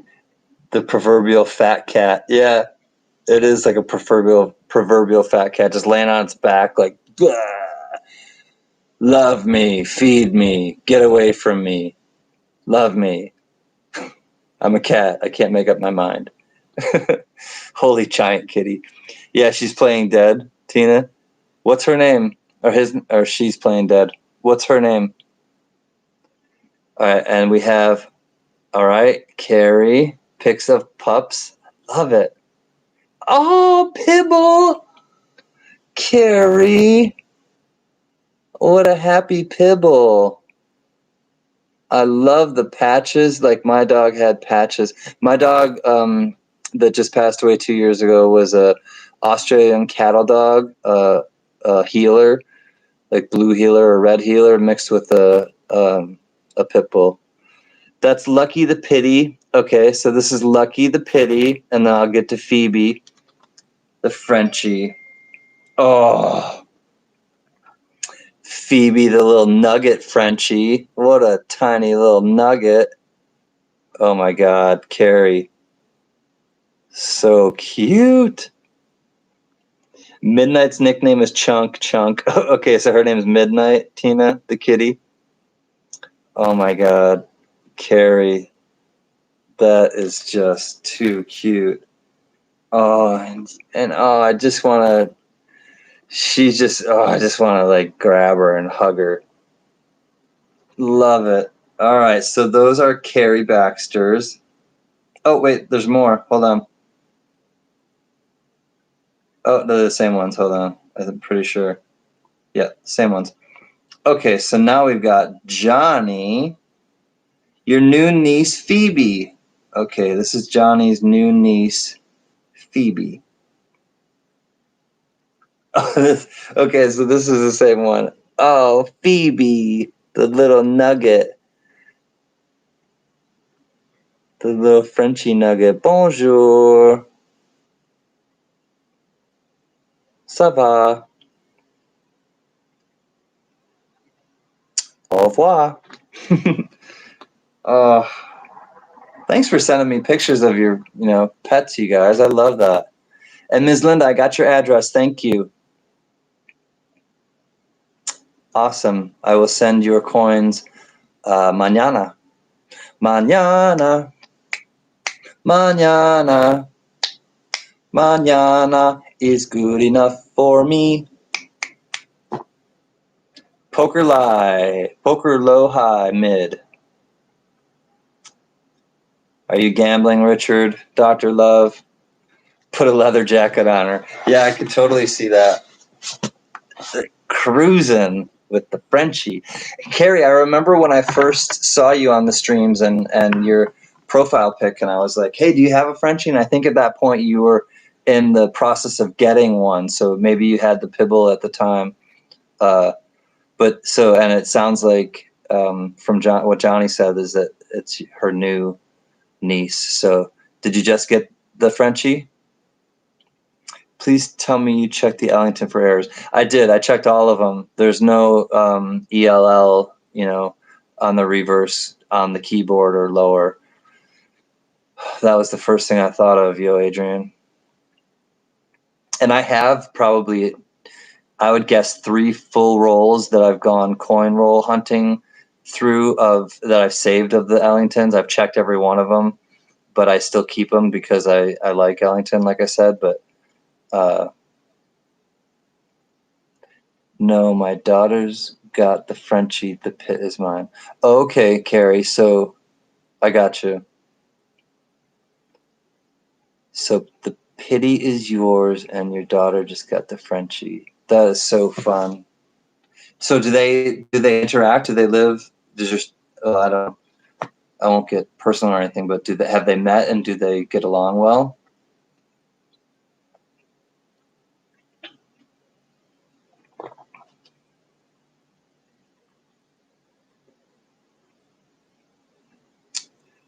teen spirit.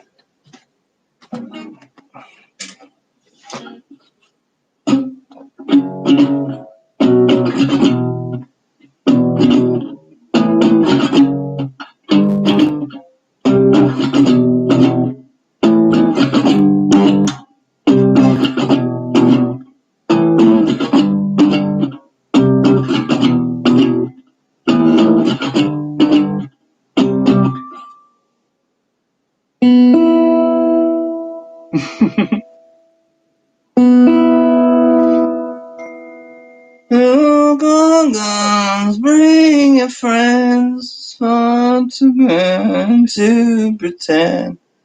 Found it hard, it's hard to find a well, whatever, never mind. And on and on and on and on. All right, Allie. All right, Michelle. BRB. All right, hold on. I got something coming in. Oh, I have another pet picture. This is Aurora or Baby Cat. This is fun. I like this, you guys. Keep them coming. This is our friend Shannon Smith's kitty, Aurora or Baby Cat. Nice, Shannon. Thanks for sending. Super cute. Little tuxedo kitty. Aurora or Baby Cat. Oh. Oh, and we have, I believe, a pug. So, hold on a second. White whiskers. Oh, nice touch. Joe, what's the name on this? Oh, white pug. Okay, Max. Oh, Max the white pug. Yeah, I definitely thought it was a pug. Hey, Max, you got a good family living with Mr. Joe. I love it. You guys are great. This made my night, like truly. And I think I named this one. It is what we make of it at CanCan's, and I really meant that. Like we'll do whatever, and this is really fun. So thank you. I needed something like this, truly, and I think Joe knows exactly what I'm talking about. So this is just what the doctor ordered. So thank you, everybody. I really mean it. I love you guys.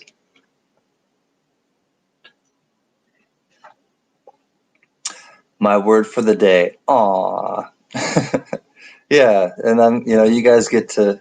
It's uplifting. It's like that's how I feel. Like I feel re-energized by chatting with you guys and by just kind of hanging out and then I know I want to go to a dog rescue too, Adrian. Hurts though. It's like, I just want to take them all home. Start a rescue start a refuge or something like animal refuge. So yeah, it's nice. All right, let me see if I have any other emails. But yeah, again, you guys, that was just unexpected and fun. I love seeing you guys' pets and definitely made my night more enjoyable.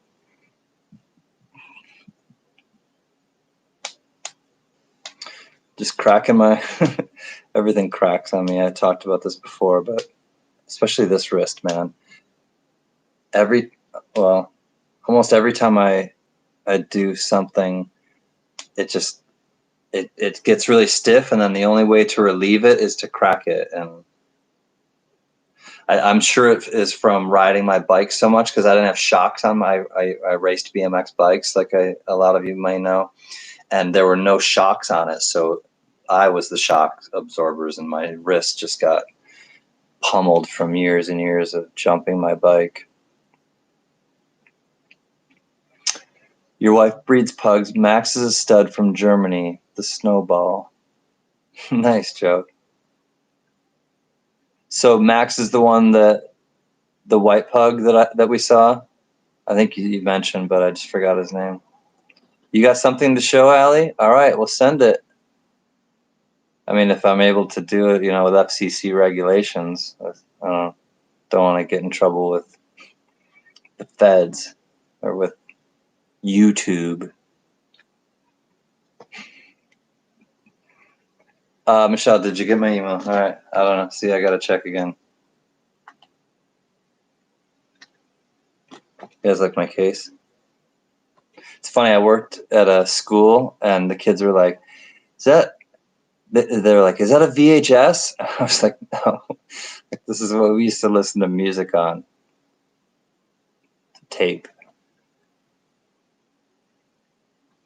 Oh, I thought that was you could watch movies on that. No. All right. I don't have any new emails, so I'm back. VHS, ouch. At least they didn't say beta.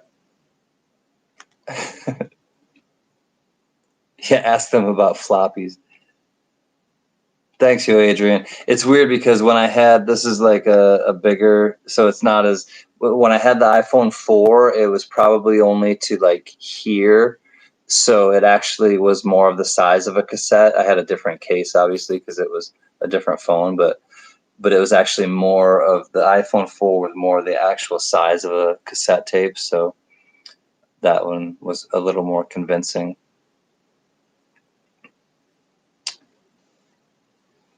So, Michelle, if you're talking to me, the only email that I got was the one you sent of your pets, because I just checked it again and I don't. Oh, wait. No, I did just get it. Okay.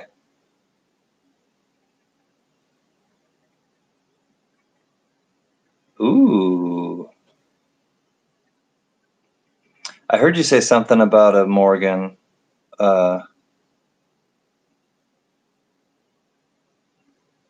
Nice. 1921. Do you want me to show it, Michelle? That just confused me. I'm not sure what confused you, Michelle, but I did get your email. I hadn't gotten it. Ow. All right, so you want me to auction or give this away right now?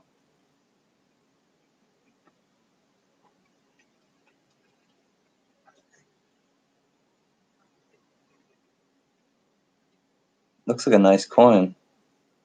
1921. Here's the reverse. Oops.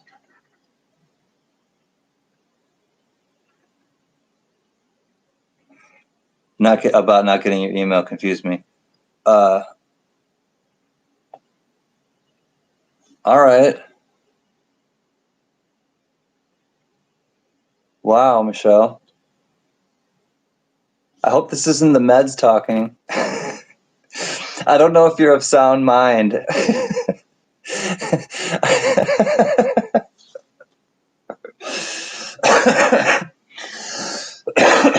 Okay, it's your contribution. Oh yeah. See your meds. It is your meds talking. I don't see. Honestly though, I don't want you to regret this in the morning and be like, "What happened last night?" And then all of a sudden you're missing your 1920. You're not just missing your 1921 Morgan, but then you have to like go and wrap it all up and then send it to somebody tomorrow on top of the fact that you just gave it away. Yeah, crap. Huh? All right, Michelle, here's what we're going to do. And I'm sorry to everyone else if this pisses you off, but I have to make an executive decision right now. You're not of sound mind. I don't know, honestly, if you really want to give this away right now. You pick. I want to contribute it, though. You're making this hard, Michelle. I'm just playing. I'm like, I don't mean to make it like hard for you, but this is kind of funny. All right, I do think that you probably want to give it away. I'm not going to auction it because what am I going to do? Or unless you want the money or need the money, Michelle, then we'll auction it. But wait till next time and see how she feels. I'm kind of erring on the side of caution, Mike. So I will. I think we will just wait because Allie, or I'm sorry, Michelle. Michelle, if we'll do it either tomorrow or this weekend. I'll go on again live after JMB's because I know, Mike. She needs that kind of like, and I'm not saying, Michelle, that you're out of your mind by any means, but I know that you did just have surgery, and even at JMB's, you were like, honestly, I didn't think of that. It was that great of a coin. It is a great coin, Michelle. No, I mean, I think everyone in the chat will agree with me that it is a great coin. The Morgan silver dollar is by far, I think, it's not just my favorite, but I think a lot of other people really love the Morgan silver dollar too, Michelle. So it is a great coin. Oh God, hardcore's posting up videos. So, anyways, I think we will wait, Michelle, because I know you have good intentions, and we'll there's no hurry. I mean, we'll give it away at another time. It's great, but not great. No tiger's going to be bursting my doors open. It is really cool though, Michelle. So let's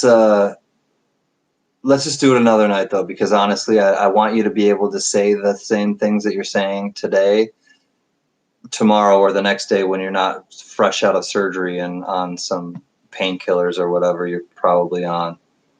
So it is a little rough, I know.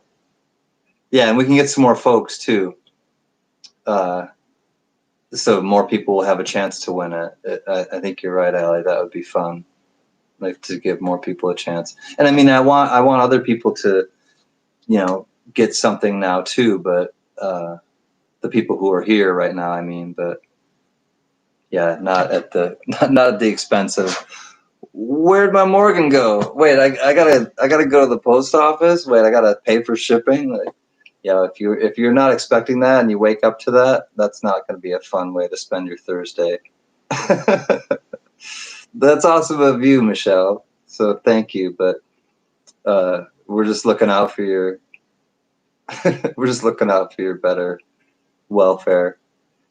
I know, and thank you, Michelle. And I do believe you that you want to contribute it. I just want to make sure, for sure. And the morphine drip, that could be crazy. I know, after surgery. Email check, baby, 1, 2, 3, check, baby. Okay, Allie, I will. Let's see what we got. Update. Oh, I painted my couch. Oh, this should be fun. Whoa. Wait, you really painted your couch, or you painted the thing above the couch? Hold on, let me get the. Okay, so this is from Allie Shoemaker. So check, baby, 1, 2, 3. Oh no. Such a glare. Okay, well, she said she painted her couch, LOL, and unfortunately, it's going to be hard for you to see. So sorry, but it's a couch with some pillows, and then there's a painting above it, and it all kind of looks kind of grayish green, if I had to guess. No, the actual couch. That's what I thought. You painted the actual couch. All right, well, what color was it before, Allie? Oops. Yeah, it won't show up, unfortunately. It's too light colored. I wanted it to look like leather. It does look like leather. That's what I thought. This is leather. This is Italian leather. But but I thought yours looked like leather. Is it yeah, with a roller or a brush? It does look like leather, yes. And great ingenuity, by the way. It was dark brown suede. Okay, so it was suede. Yeah, so how did you do it? With a brush or a roller? John's asking, or Joe is asking, and I'm curious as well. So, painted a couch, or you painted a painting of your couch? No, the actual couch, yo, Adrian. Okay, I will, Mike. Um,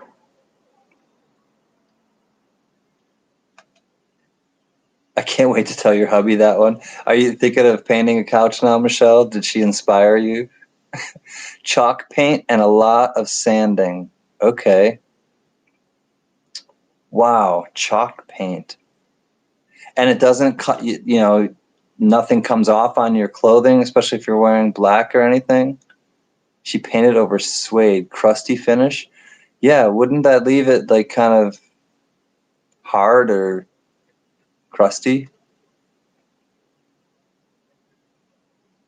Chalk paint with half water. Oh, so you diluted it? Yeah, maybe if you diluted it, that might, if you thinned it out. Okay, I gotta find. We're gonna look at a pool room now. Hold on a second. All right, this is Mike P. Panucci's billiards room. If I can get it there. Oh, that's not bad. So this is Mike P. Panucci's billiards room. Looks like a fun place to play some pool. Most definitely. Got to have the light right over the top of the table. That is key. So sweet, Mike.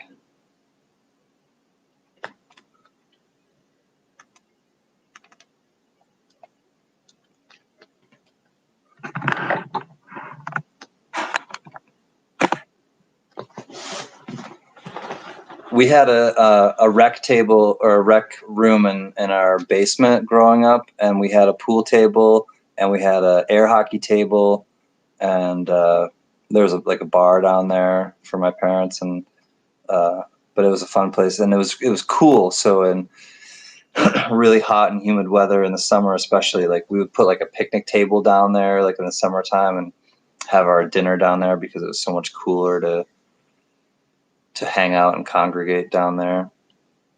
So, yeah, Panucci, you cook at a meatball. You make us some good sauce.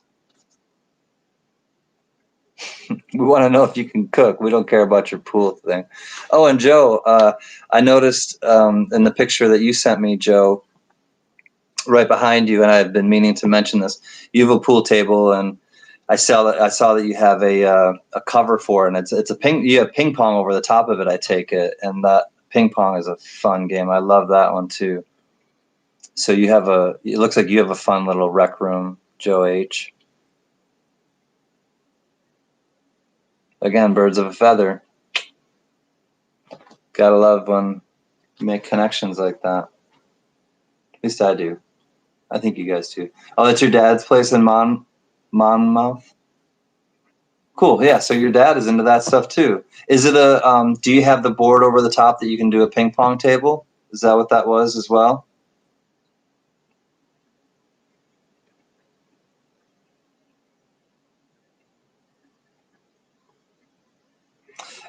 You watch all the channels will start doing this, Carrie. We'll be the trendsetters, we're the OGs. We're the fam with the ideas. I don't know. We're doing something. I don't know what we're doing, but we're definitely doing something. What it is, I'm not sure, but we're doing something. Is ping pong using it to go through and sort all the coins? Yeah, that would be nice to have a nice big old flat table.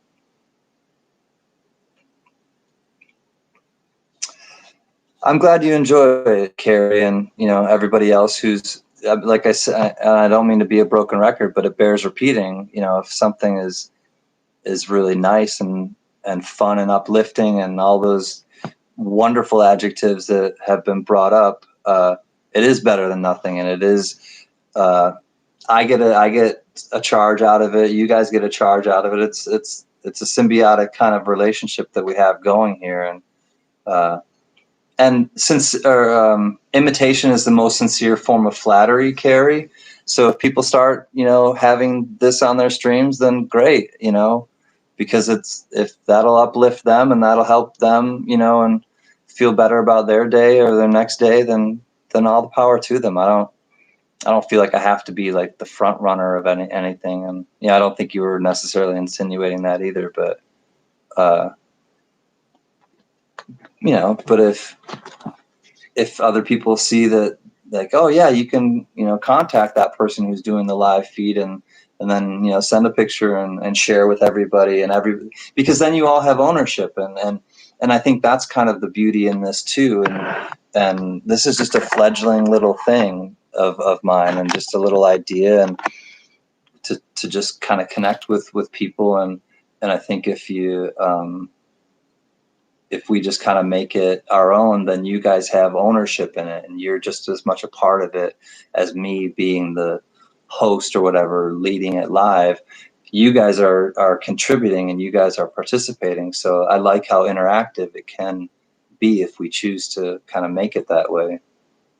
How does it feel to be a YouTuber? Hopeful. I feel hopeful, Michelle.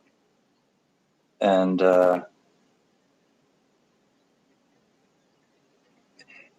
it's weird because I'm a social person, but I can also really just be sometimes isolative, but I can also just be like an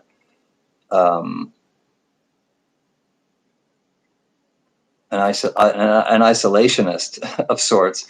And so it just depends on my mood, and my mood is kind of dances all over the place at times. So having something like this where I can kind of just express different parts of me and have it be like a supportive kind of just fun place is kind of new, and it's kind of fun, because it's something that I feel comfortable at. I don't feel nervous about going on live or anything.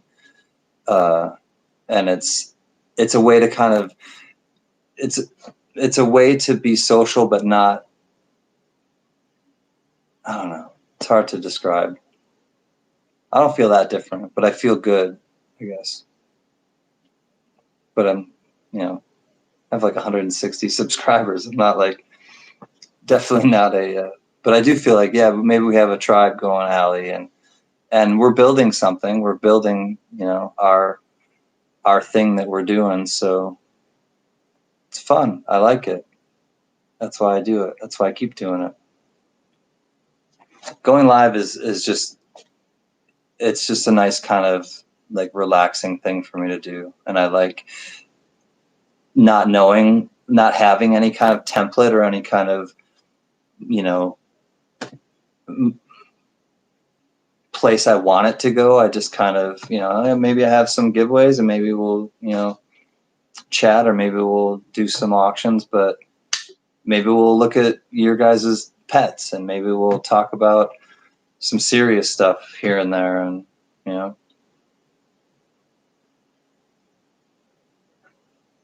absolutely, Joe. And I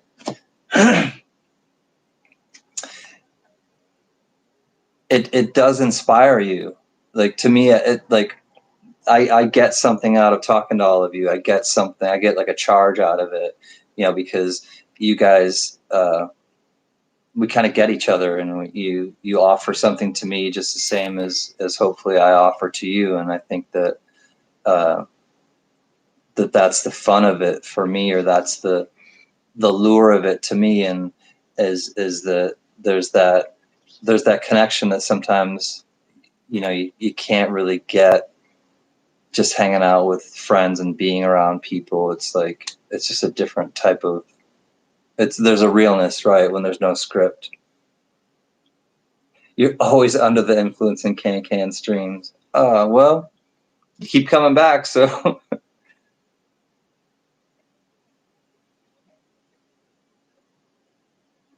Oh, kale, yeah. We're talking about kale. Yep. It's good in soup. It's good in. I put it in smoothies. I put it in a lot of stuff. Oh, kale, yeah.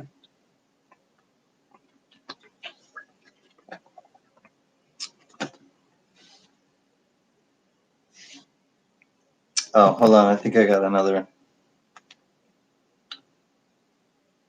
alert. Oh man, you're gonna make me hungry, Mike. Oh my God. Okay.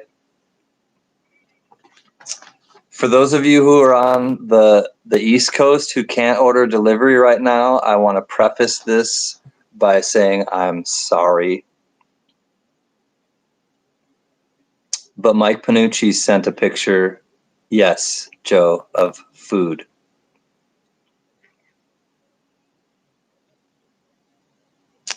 Picture number 1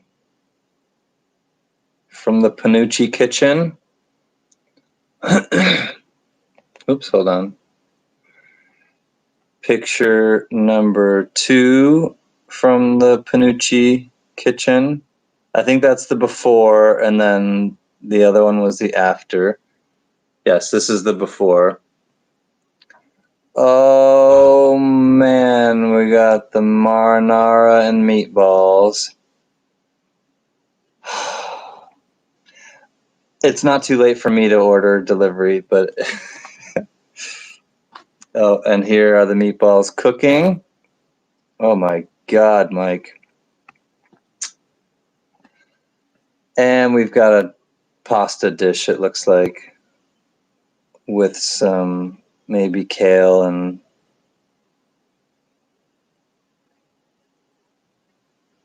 Parmesan on top. All right. Yes, it looks like Mike can cook unless he just, sent me a bunch of Reddit pictures.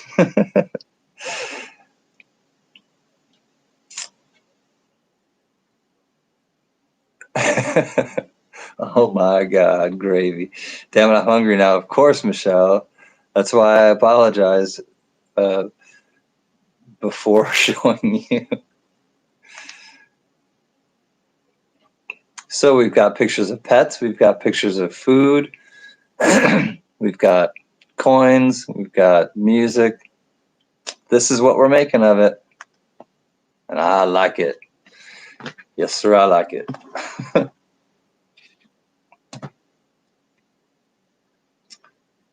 Fighting quarantine weight since the gyms are closed. Oh, Carrie.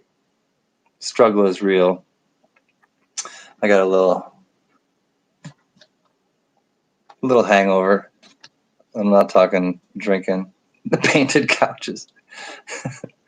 We're back to the painted couches. Fresh basil, I can smell it. Oh, yes. The dough for the pizza has yogurt in it. Huh. Interesting.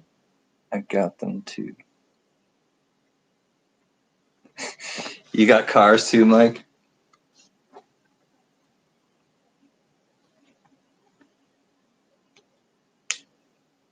Big time collector.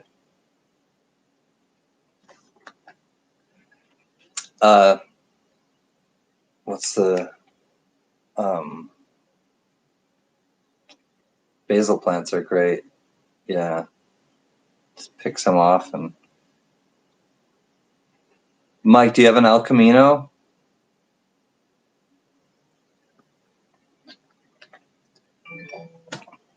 Got something else from the fam. Let's see what this is. Not to be outdone. Looks like Joe H ordered some pizza. And that looks like some Sicilian thick crust pizza. If I'm not mistaken. Joe, is this thick crust Sicilian pizza? Because it looks delicious.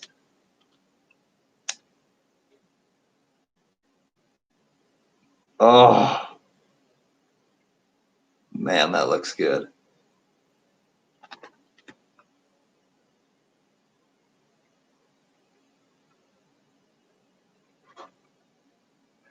You had a nice flower sofa. Brown made it stiff and look nice.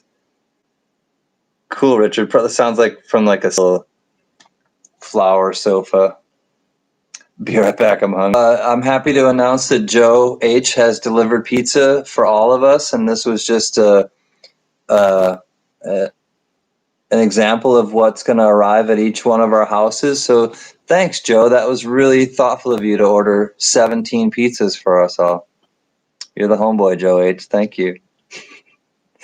Sicilian pie from L&B Spumoni Gardens in Brooklyn. Yeah, Joe's just making a lot of friends tonight. We're gonna remember Joe H after tonight. That's for sure. White pugs and pizza. You guys are funny. Order, will you ask them to send a 6-pack of beer as well? It's worth a try. Maybe the delivery man will, make a stop by the liquor store on his way. Yeah, right, Tina? We need the beer, but I'm out. Oh, well. There goes what I did on the treadmill last night. The treadmill's still there.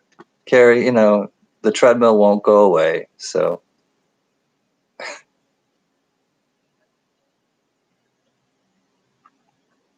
Panucci started it.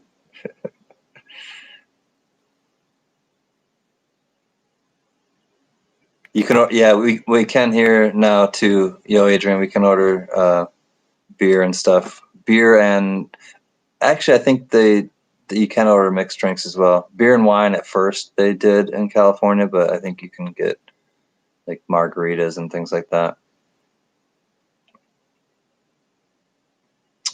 Man, you retired at 40, Mike? Good on you. Congratulations. You'll eat cereal and think that it's pizza. I know, Tina. I'm thinking the same thing. I'm like, what do I have in my farging kitchen that will be somewhat like pizza? And I don't know, wine snacks, Allie. Ooh, maybe I have a bottle of wine I could open. I may have to excuse myself in a second and run in the kitchen. And maybe I have a bottle of wine I can open. Margaritas are a big one too. Yeah, yo, Adrian, they're sending those delivery now. Margaritas, I know for certain.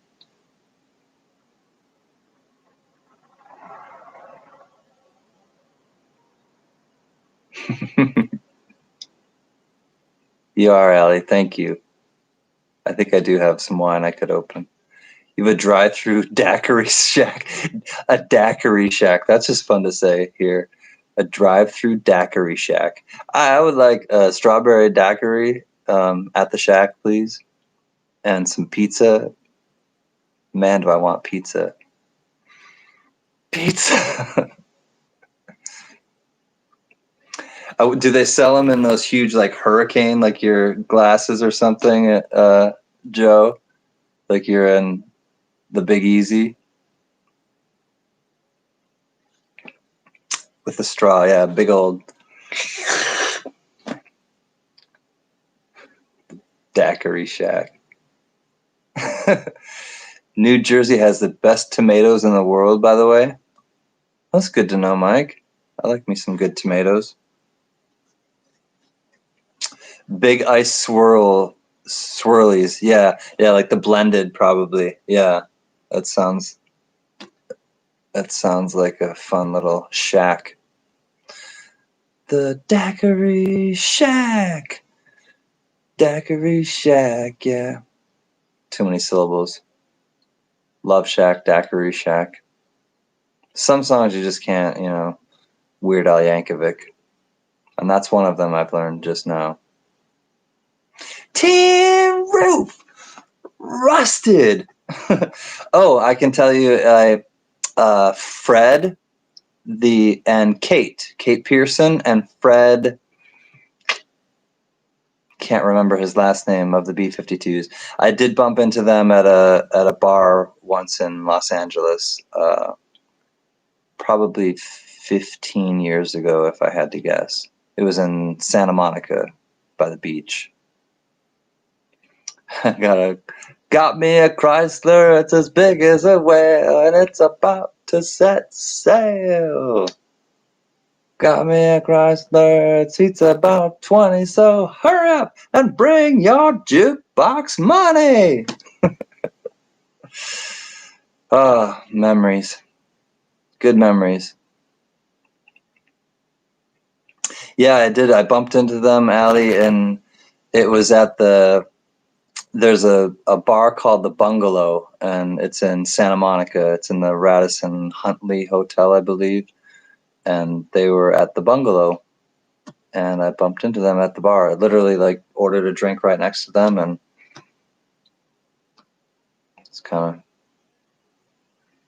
for those of you who don't know, I don't get excited about seeing people in Los Angeles, like actors and things like that, but I mentioned earlier in the stream that I've seen Anthony Kiedis a few times and Flea, but I get excited about meeting musicians.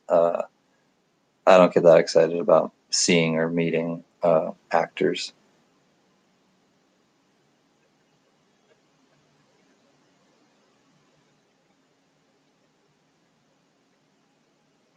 You bump into Memphis Grizzly players. You walk underneath them. It was funny. I was on my lunch break one day, and I worked at UCLA for years at the hospital, and I'm walking out for my lunch, and I'm going by a place called Jerry's Deli, Jerry's Famous Deli, and all of a sudden, like on the sidewalk on the same side of the street, I walk underneath or not. It wasn't Wilt Chamberlain. It was Kareem Abdul-Jabbar, because he's an alumni at UCLA, and it was him and his wife, just Kareem and his wife walking down the street, and I'm like, ooh, he's a tall boy. And then also I've seen Bill Walton. He goes to a place that used to be open before COVID, a restaurant that I frequent. So every time I see Bill Walton, I think of the movie. Well, and also Kareem Abdul-Jabbar. I think of Airplane, because he's like, the kid is like asking him something when he's up front as meeting the pilot. He's like, "You do you know what it's like dragging Lambier and Walton Walton's ass up and down the court? You know, five nights a week." And he puts the kid in his place, because he's like talking about how hard it is to be a center in the NBA. It's so funny. So whenever I see or hear Bill Walton, I think of, guess I picked the wrong week to stop sniffing airplane glue. Quit sniffing airplane glue. It's a brooch or a pterodactyl. So funny. And the Naked Gun too. Yeah. Oh my God, there's so much in that movie that's just so ridiculous. What's the worst thing I ever did? Mike, you were in the Sistine Chapel, and it was crowded and no one was allowed to speak in there, and I didn't mean to. I was nervous. Oh no, Mike.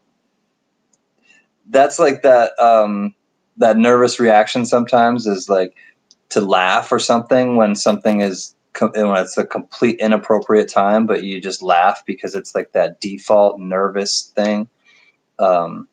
That default smile happens a lot when you're in a situation that you really shouldn't be smiling in, but you smile because it's just that like default kind of thing that your brain kind of goes to. It's not necessarily a good thing, because it can be misleading to people. They may read it improperly, but wish I laughed instead of farting. So I figured it might have been a fart, Mike, but I wasn't sure. I thought maybe you spoke. But yeah, that's a little more embarrassing. Everybody farts, there's a book. No, the book is Everybody Poos, but just, it applies. Giggling in church with your sisters. Yeah. the way that I got out of, or I guess that a strategy that I used, Allie, for doing that in church, because my parents were in the choir, so I sat in the balcony. I wanted to be as far away from any of that as I could, but so I would just draw. They had in the pews in front of me, they would have these things, and I'll just pretend these are them, but they were probably, looking back on it, I think they were prayer cards that, like, you write, like, please pray for my Aunt Connie or something. Sorry, God, but I would take those and I would draw. I would just, like, zone out. I wouldn't pay attention to anything that was going on. I wanted to be as, like, far away from church as I could be. So I would just, with the tiny pencil, exactly. Yes, with the little golf pencil in church, Ellie. Yes, precisely. And I would just draw. I would sketch. I would doodle. I would do whatever. I would do that. And the other thing is I would zone out on the overhead fan.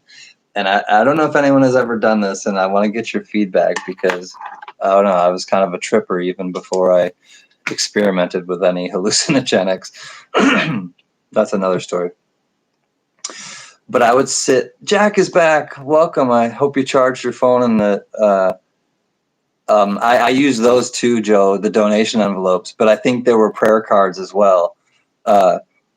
So the other thing I would do is I would stare at the fan, and my hand to God, I would look at the fan long enough, and if it was kind of like, if I gazed at it a certain way and got my eyes fixed on it a certain way, I could make, if the fin, first day with the new tongue, if the fan was spinning this way, I could look at it long enough where I could get the fan to spin this way.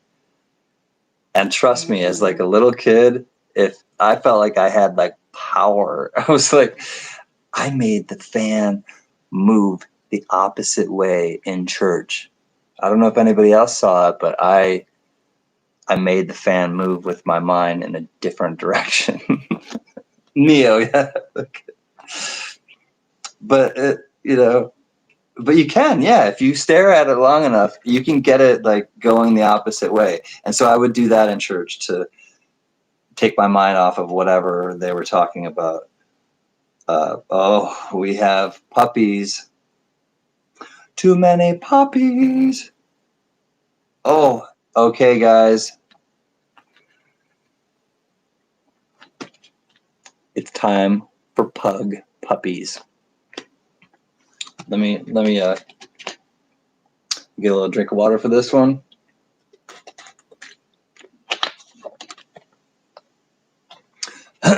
Yeah, my parents probably got like, why is your son just, like, such a dope, like, staring into space? Yeah, I don't know, probably. They'd probably still get those questions. All right, guys, I hope that this video will, it'll play, but I hope you can see it, because oh my pug. 2, 4, 6. I count 6 of the white baby pugs. Oh my God. Oh, I have a message on eBay. I wonder if that's one of you. So thank you, Joe. That made my night with the puppies. Don't do it, Can. Don't do what? Show you the puppies? Oh, because you're gonna want them all, yo, Adrian. You have 2 ADHD kids? Oh man. Tina. I feel you. I probably did too. Carrie, yes, and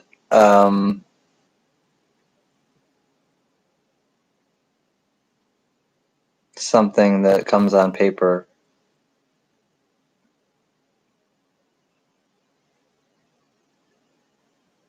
May the Schwartz be with you.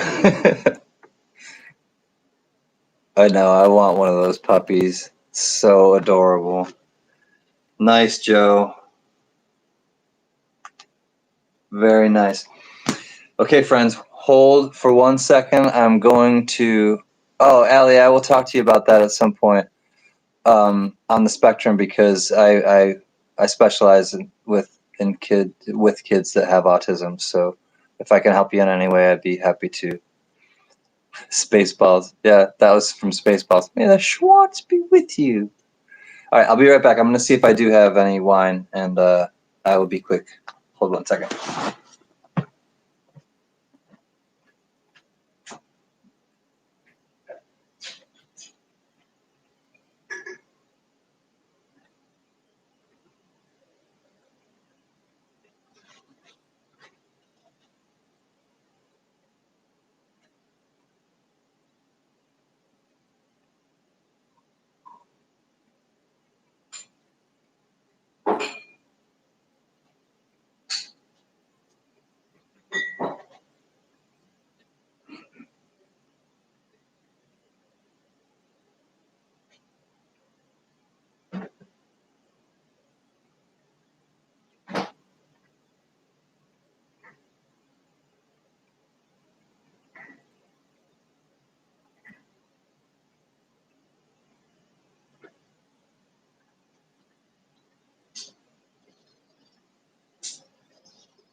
I heard you missed us. We're back.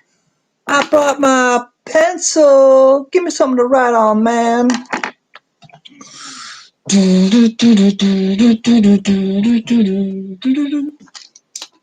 I'm hot for teacher. I got it bad, got it bad, got it bad. I'm hot for teacher. I got it bad, so bad. I'm hot for teacher.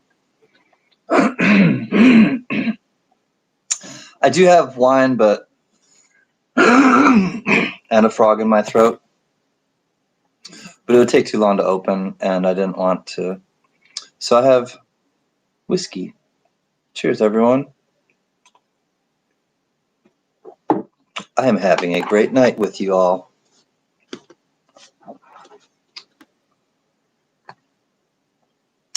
Do a bigger painting above the couch. Remember the frog to dance? Froggy went a courting and he did ride. Froggy went a courting and he did ride. Is that the one you're referring to? I have, Allie, a really big one. That did not sound right. I have a really big painting that I did. That sounds better. And it's actually mixed media, but it's. I don't know as I want to. I don't know as I want to introduce it to the family because it's kind of controversial, and yeah, I don't. Any artist has like controversy, and that's kind of. Oh, you're going to bed. Good night, Richard, Dr. Love on the East Coast. I know you are. I'm glad it worked out too, and this is the. I did change something, and if Adrian, if you are still here.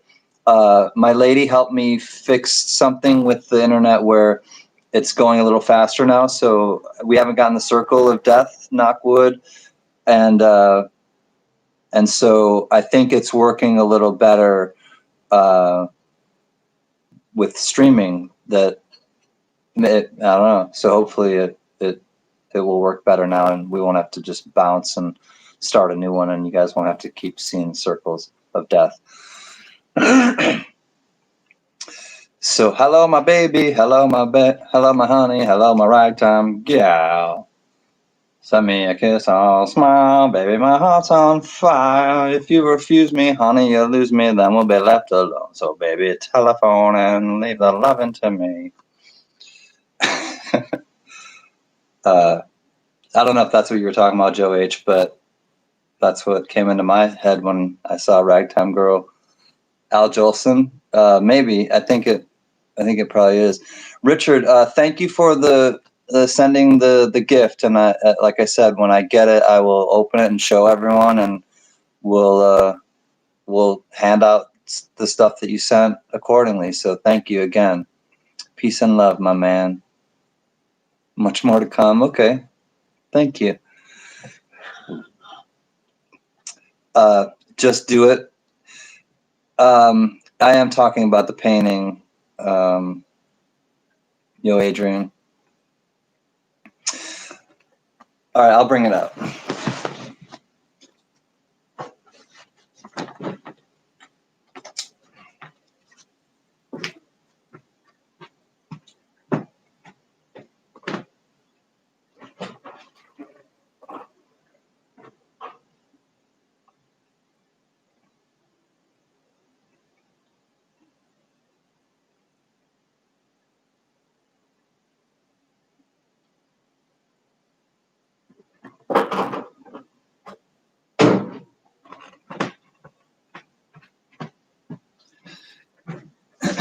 So it has a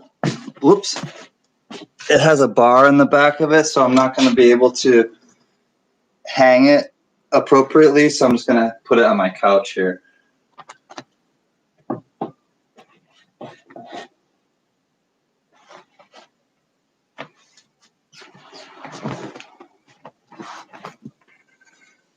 So it's mixed media, and what I mean by that is it's paint. It's primarily paint and collage. So it's big. It's much bigger, and I'll just show it to you.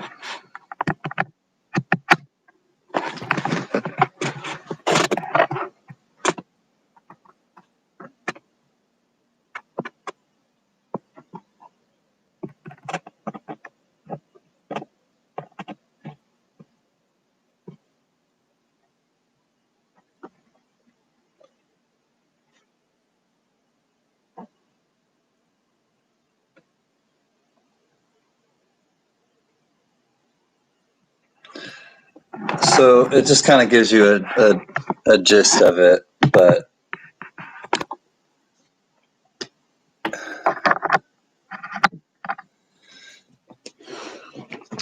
it's photographs from World War I.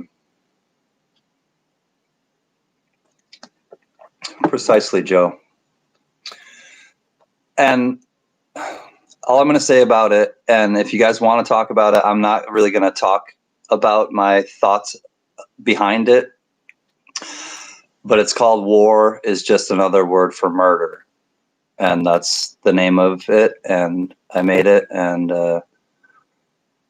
as Forrest says, that's all I have to say about that.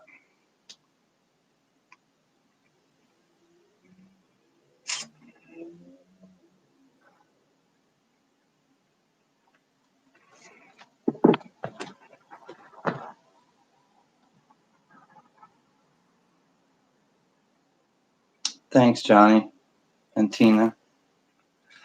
And I have to figure out, because it's so much bigger, and it is a good wall for it, I agree.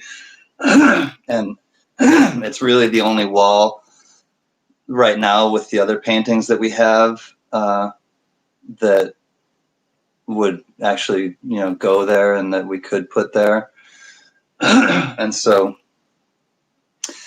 because of it, the way that the canvas was stretched, because it's so big, it needs that support beam in the middle. So here's a normal canvas has just the outside stretchers, just the rectangle. But this is so much bigger, it needs the support, because if it only had the size it is if it only had, and I believe it's square. So if it only had the outside stretchers, it would bow, and it would F the painting up, because it would really give too much. So it has that center support. So I need to put two to hang it, I need to put two things. Right now I only have one nail. So yeah, I'll wire it or something. But I'll probably make a frame for it. The one that I had in before, I don't know if you noticed, but I made the frame for it, the man at the beach. So I'll probably make a frame for this one out of something. And then I'll display it, but I want to have it. It's not quite done yet because I haven't made a frame for it, and I don't want to really display it until it's finished. And I think the frame is going to be like the finishing touch. And what I'm thinking about for the frame is to do something that's like outside of the box. So definitely I'm not doing wood. I want to do something like metal, but some sort of like something industrial, like I guess is the best way I can describe it. Some sort of like pieces that don't necessarily match, but then just kind of make it into some sort of frame. I don't know. Or yeah, I know. Or maybe just display it like this. I don't know. I'm not finished in my, or barbed wire. Yeah, barbed wire could be cool. Yeah, something like that where it's like, because again, it would be mixed media, so that would kind of become not just the frame, but part of the piece, which is what I would really like. And so that's kind of why it's not finished in my mind yet, because it's not.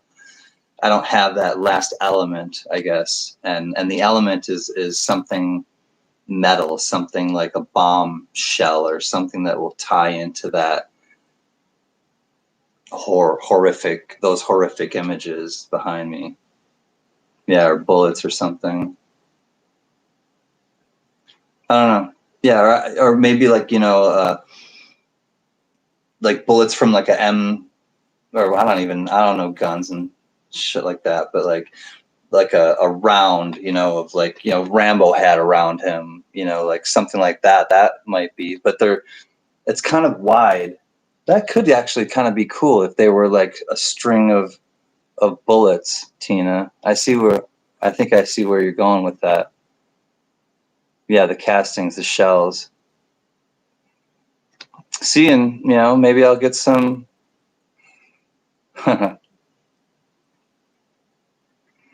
Joe, you're so intuitive. I love that about you. I love a lot of things about you, Joe. You've actually really become a great friend to me, and I'm truly thankful for that. But you notice that. So there are red and there are green signs, and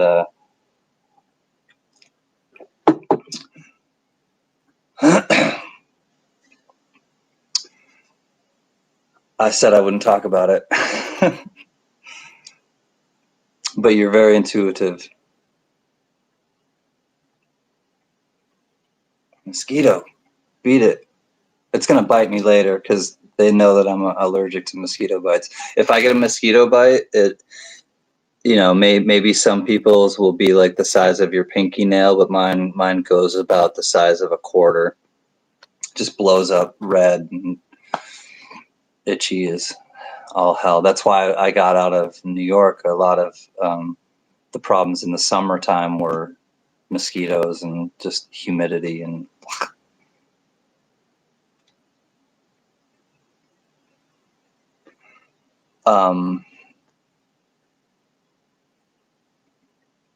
yeah, no, I won't talk about it, Joe. You're on to it though. I mean, you're really close. It's there's green and there's red, and so I'll just kind of show you quickly too. The red are the fallen. I know it's hard to see, so I'll just explain to you. So the red are the fallen. I will explain a little bit of it because it's really not like you would. I think you would deduct this if you saw it clearly. And then the green are like the recruits, the new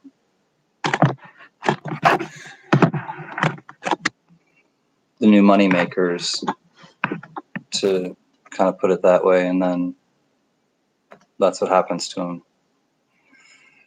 So yeah, and I definitely don't want to, dampen the mood or anything, but it's like, there are things in my spirit and my consciousness and my being that need to be expressed in certain ways because I can't I'm an extremely verbal person, as I think you guys are discovering, but there are still things that I can't express through my words, and there are things that I'm highly sensitive, and things that affect me that I can't get out in other ways other than just kind of expressing it sometimes and having a thought and then going with that thought no matter what. And I think that helps to clear up some of the static in my head, to just let it out. It's helpful.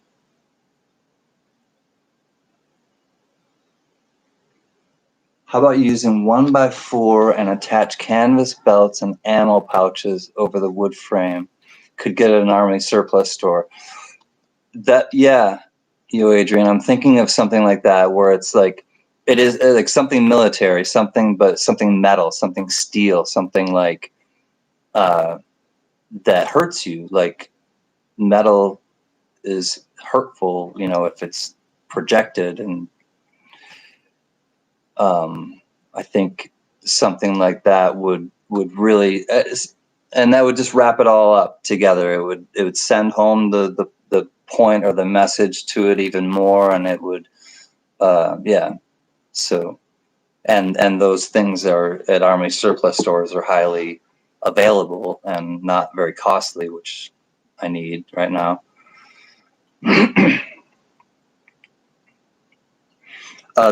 The vehicle at the lower right, Joe.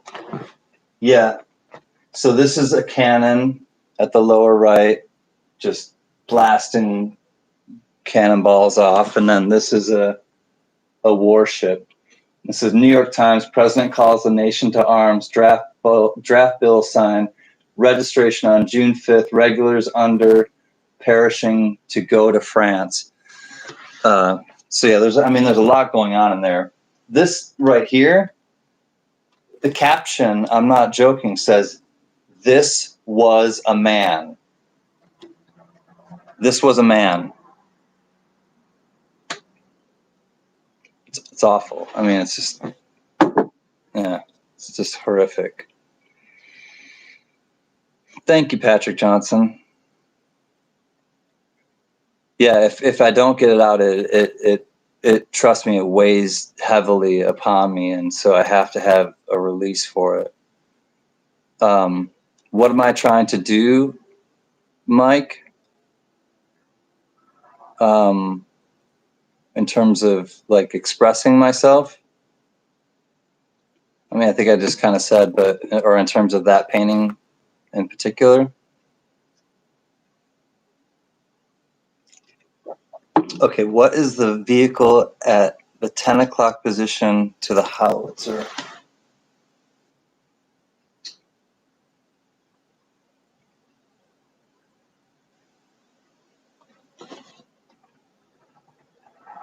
This one, Joe?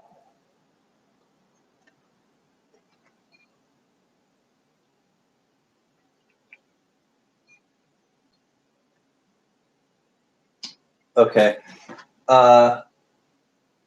It's enormous, whatever it is, because, whoops. I'll bring the thing over there, but right now let me just kind of show you. The caption says pursuit. This right here says pursuit, and then the vehicle is this big. The vehicle is up to here, and that's a man standing right there.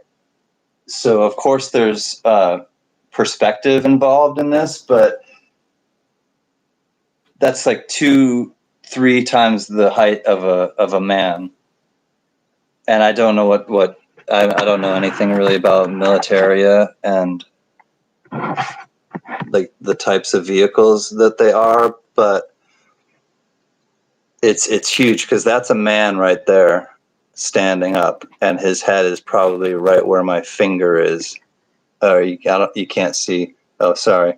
Oh, I'm pointing to my screen like you can see.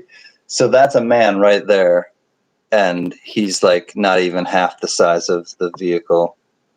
So if anybody knows, and then the flags come up, above it, but the vehicle ends or the vehicle kind of goes to about that high, and then that's a little man standing down there. Yeah, almost the size of like a building.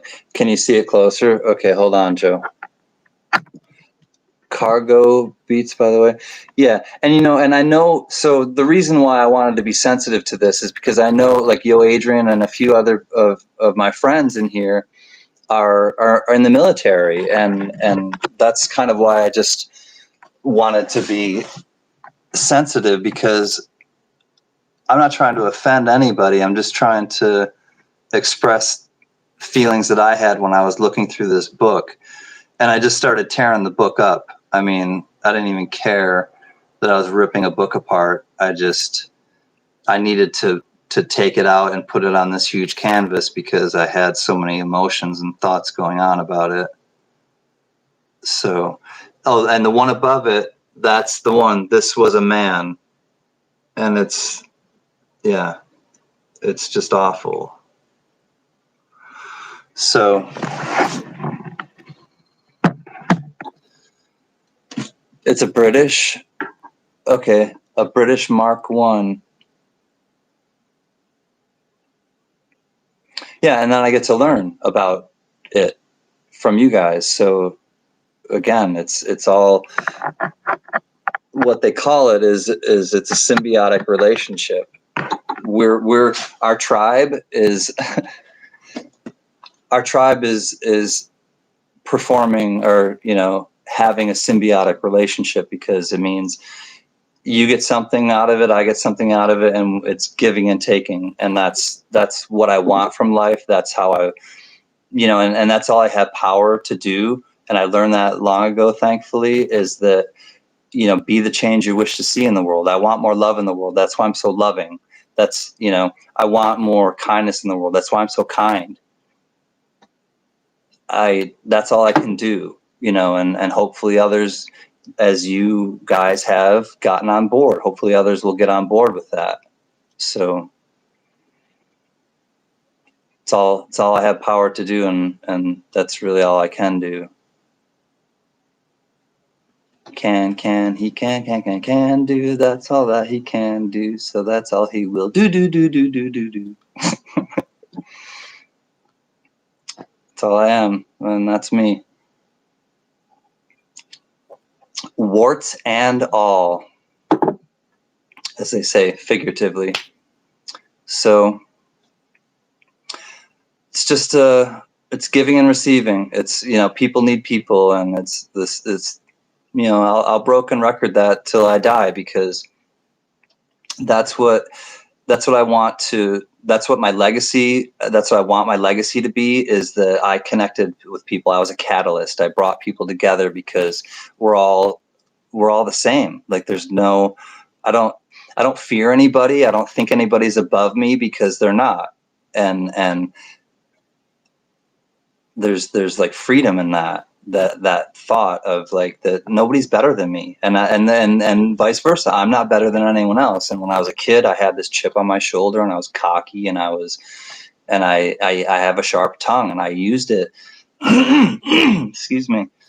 I used it for hurtful ways when I was a kid, and I could really tear people down with my words, and it wasn't kind, and it wasn't good, and I found a better way, thankfully.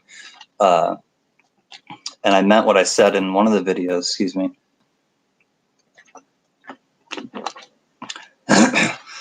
That lighting another candle takes nothing away from your light, and I really kind of shifted for me, thankfully, that to uplift some other people, or to it doesn't take anything away from me. It doesn't mean that I'm not like you know, talented either to say that somebody else is talented. You know, it doesn't take anything away from my talent to say somebody else's talent. Like, talent recognizes talent, or, you know, energy recognizes that same type of energy. So, and the other thing is like kind of, I think what Mike's getting at is that I chose love. I chose to be loving. I chose to, what's the opposite? You know, that's why I call people friend. I'm like, hey friend, you know, what are you, my enemy? Like, that's kind of, you know, and words are powerful, you know, words can hurt, but words can heal, you know, and it depends on how you use them, you know. And to me, I choose my words like carefully, and depending on who I'm talking with, I'm still the same person but I reach people at that, you know, some people speak, and trust me, like I get some weird emails and I don't understand them all the time. And I don't understand necessarily what somebody even means sometimes, but I still talk to them, and I still try to meet them at some sort of, like, whether it's in the comment section of the videos, or whether it's in the live streams, or whether it's in an email that I get from somebody, you know, there are times where I don't understand sometimes what people are saying, because they're kind of out there, and I can understand being out there, but some people are really out there, and so I just try to meet them at wherever they're at in their otherworldliness.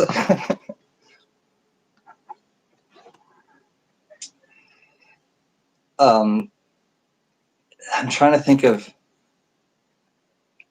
fear is like the absent. I'm trying to think of like a certain saying. Basically, like, most actions are either done out of love or out of fear, from what I've learned, and I think that fear can be a real mother for a lot of people, because it changes their behavior. It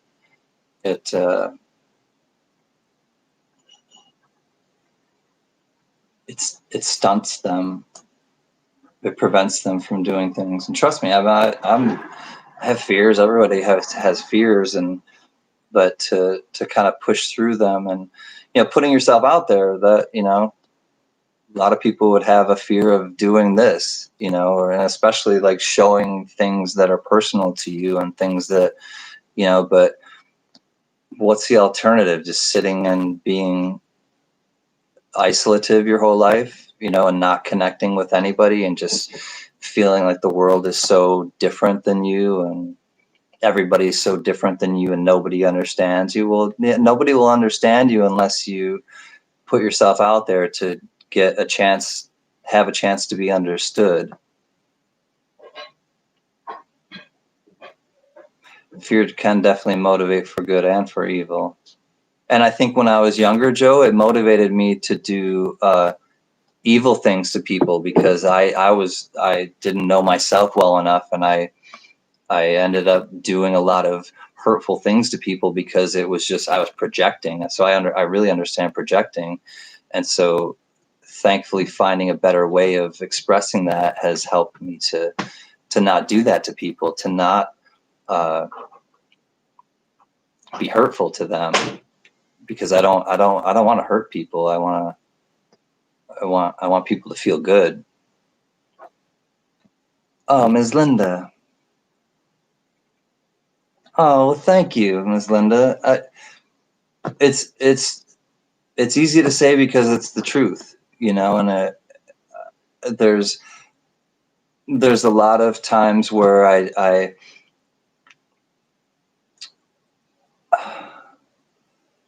didn't honor it in myself. I didn't honor the fact that I shoved it down. I suppressed it. That didn't feel good to me, because I felt like I wasn't being authentic. I felt like a lot of times where it was like, why should I hide this from people? Why should I hide this part of myself from people? Just be myself no matter what. And I've said this before, as long as you're not hurting yourself, as long as you're not hurting others, and as long as you're not completely disruptive, be whoever the hell you want to be and do whatever the hell you want to do, because you can't control what other people think about you. And so just do what you want to do. And when I finally did that, I realized, like, wow, a lot more people actually kind of related to me, and I just I could act more naturally. I could just be myself and not have to wear a mask. You know, everyone has these masks, and to some extent, and you know, when you can just take that mask off and just be yourself and say fuck it if you want to say fuck it, you know, or whatever, you know what I mean? Like, and not have to censor yourself and not have to hold yourself to such a standard, and you know, and oh, I might have offended some people. Well, okay, if I offended you, then I did, and I'm not sorry for it, because that's just kind of a part of me, you know. And I feel like, and I'm not trying to drive anyone away, I'm just trying to be myself. So it feels so much better to just not have to worry about stepping on people's toes, and not have to worry about how you act if you're in a different crowd of people. Just act who you know, treat everyone the same way, and then you don't have to like keep track of it. That's kind of how I feel. Like, it's also like about lying too. Like, we've all lied at some point in our life, but it's like if you lie, then you sometimes have to tell another lie to cover up that lie, and then and it's like, why? Like, it just compounds. It makes more problems.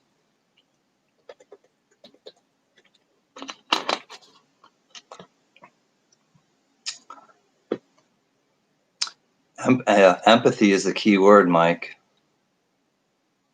They should, you know, not, you can't, I don't know if you can teach empathy, but they should at least illustrate what it is, you know, to kids when you're learning, and do some role playing examples in the classroom as to, like, okay, so let's say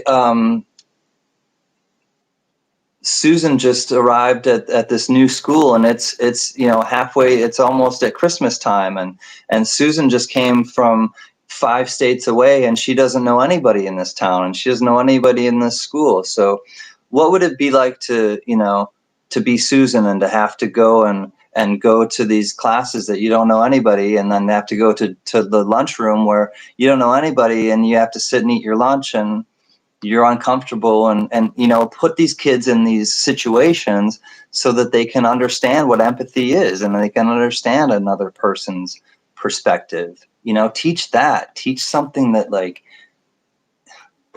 is worthwhile. But that's a whole nother. Mr. Rogers did that. Yeah, true.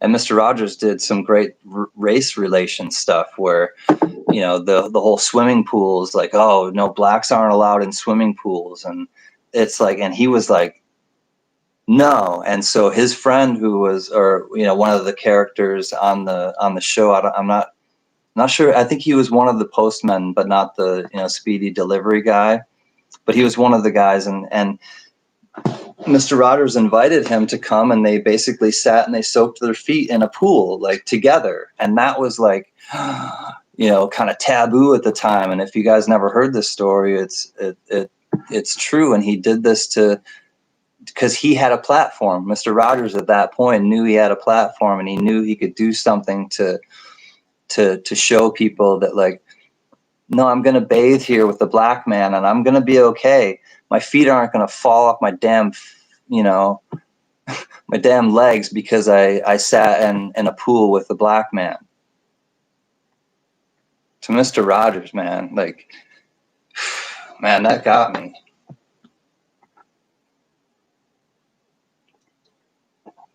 Such a beautiful thing to do, and to, like, in that time when, like, stuff was going on and these race riots were happening, and like he he chose to just do that and show people like, no, man, like he's my friend, and we're gonna be in the pool together, and what, you know, what of it,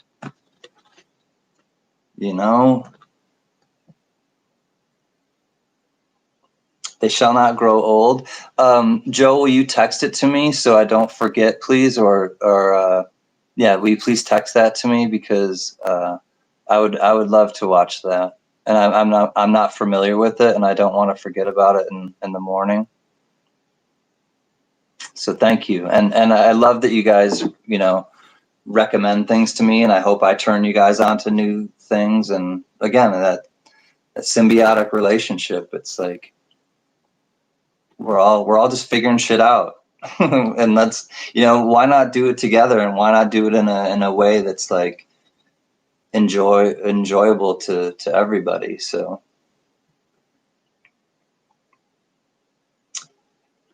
he did, you know, and Bob Ross was the same way, Allie. And for those of you who don't know about Bob Ross, he was a drill sergeant, and he vowed when he got back and did his military time that he would speak softer, and that he would, you know, hold on a second. I'm going to close the window. I don't want to be too loud for my neighbors. 1 second.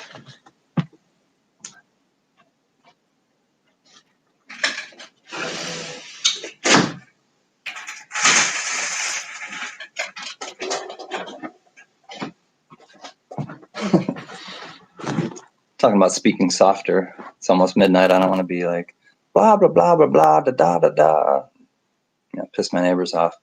But yeah, Bob Ross was a drill sergeant, and he vowed when he came back that he would just be a painter and do what he loved to do. And he had pet squirrels. If you've never seen The Joy of Painting and stuff, his son would come on with him, and which was really beautiful. And also he had like pet squirrels that would come up, and he would feed them on camera, even in like a bottle, little, I mean, it's like the most beautiful thing.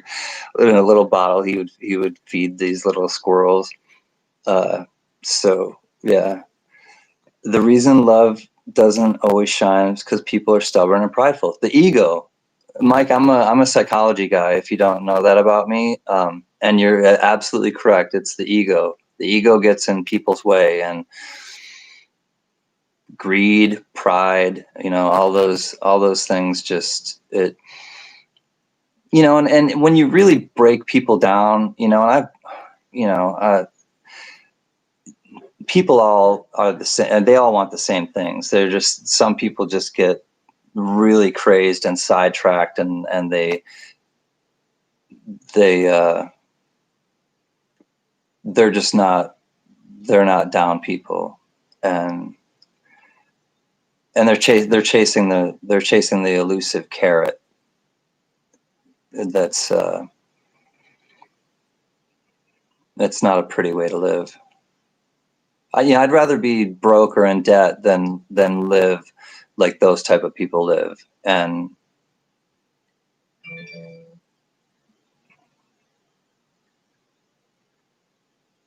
I have honor in my life. I'll just leave it at that.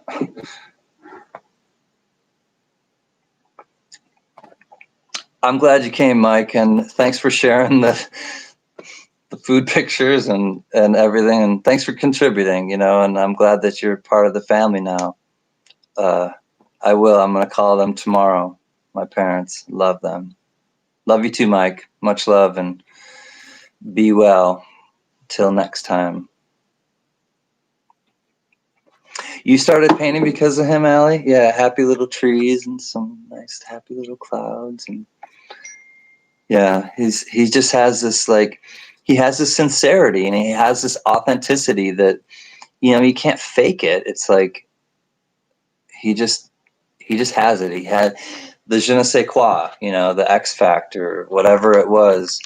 He had it, and he shared it, and I think that's the key. Thank you, Joe. Just got the text. I will look into growing old. You know, I am growing old, but I'll look into the movie. I think that's the key, though. It's not enough to have it. You have to share it. You have to, and I'm not, let's change gears for a second. I started really putting out content because I wanted to I want there to be something, like I said, kind of like, so if anyone wanted to see down the road what CanCan was like in his life, then there would be, kind of a documentation of it, but also, I don't know, I just wanted to have some sort of thing going where it could turn into something like beautiful, because I don't feel like I'm on Bob Ross level or something, but I do feel like I have something to share, and like, and I do feel like, I have you guys now to bounce stuff off of, and and none of us are above the other, and none of us are below the other, and we're all just kind of a tribe. And I think that you coined it, Allie, and I think that I'll consider us a tribe now, because we've chosen to be a tribe, and there's strength in that. There's goodness in that. So that's why I wanted to just share what I have, my experiences, my things that I do, but mostly just kind of my take on things, so that we can open a dialogue of things that, and I don't want anything to be kind of off limits, and that's, I am kind of sensitive with this one, because I know a bunch of my new friends are military people, and I sure don't want to cut any ties because I did, something that has offended them, but I hope I'm doing it in a respectful way. It's just my interpretation of what I feel war is, but it has nothing to do with how I feel about servicemen or servicewomen, because it doesn't. It just mostly has to do with how I feel about the government, and that's it.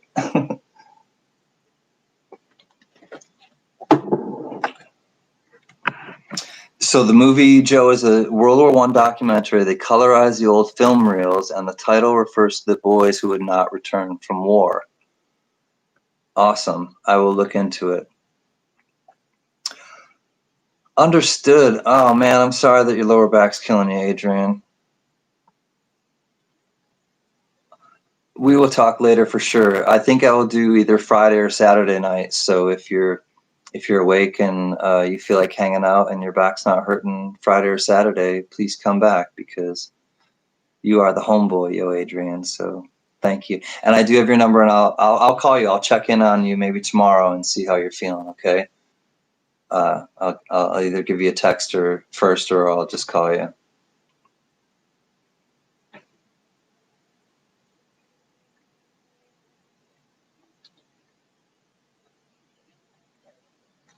Glad you enjoyed the chat.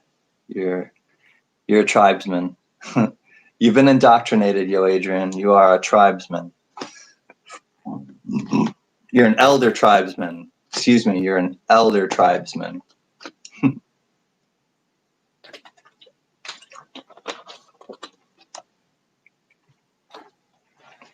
Wow, we've been going on 3 hours already. Look at us, we got a thing going. So, because all of you, hey, yo, Adrian, don't leave yet. Are you still here?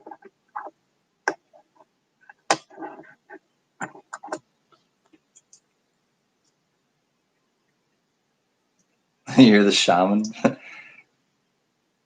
Allie, I think you might be. All right, yo, Adrian, don't leave yet. Okay. There's 15 of you in here. I'm gonna give a, because I've been having such a fun night, and I mean, I love you guys, and I'm gonna give away one of these old walking liberties to one of you right now. So there's 15 of you, and if you all stay, then I'll be able to do this in a way I hope that will work. So hold on a second. All right. It's a 1918 Walking Liberty. It's pretty. It's a bit of a pocket coin, but it still has some details. You know, but it's 102 years old. So I think how I want to do it is this way.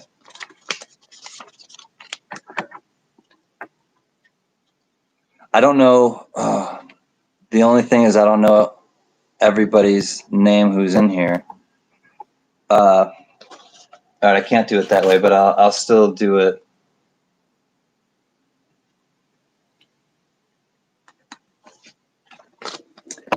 Everybody gets one guess, and wait till I say go. Everybody gets one guess. I know there's only 15 of you in here. Closest number without going over, or if you hit the number, obviously you'll get it. If there's a tie, I only have one of them, so I can only give one away. If there's a tie, we'll do like a tiebreaker between the people, okay? So 1 to 15, you get one guess. Pick a number between 1 and 15, go.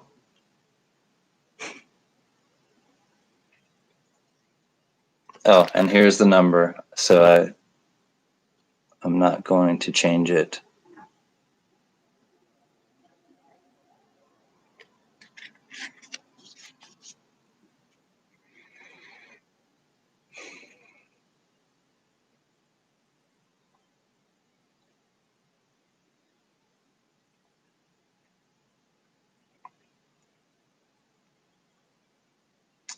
No, don't change it, Tina.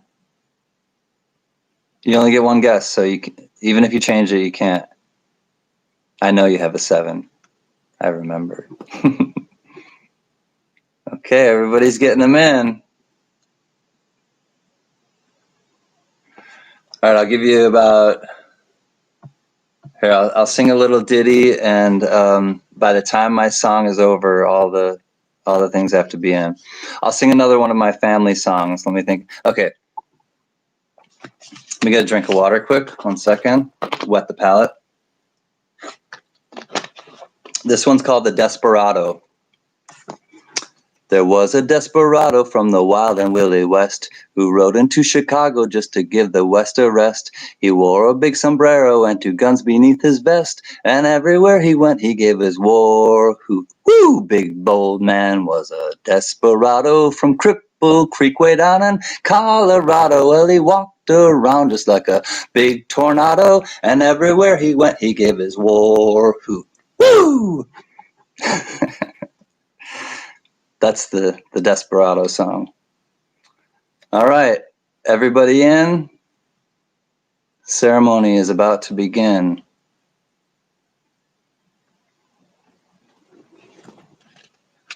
The number is 8, and I think we have a tie with a lot of 7s. So nobody guessed 8, I don't think. So we have Patrick Johnson. Hold on, let me go. PJ, Patrick Johnson, Ms. Linda, Ms. L, Tina Fackler, TF, and Carrie Baxter, KB. All right, so for the 4 of you, and yo, Adrian, you didn't guess that, did you? Or did you even guess, yo, Adrian? I just saw you say lots of 7s, but is that your number?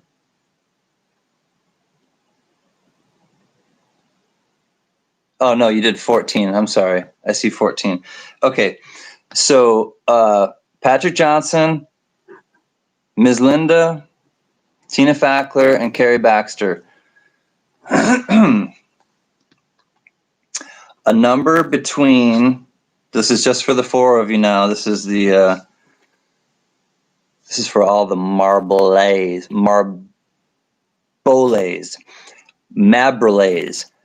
Chevrolets. This is for you're gonna win a 1918 silver Walking Liberty. 1 through 25. Wait.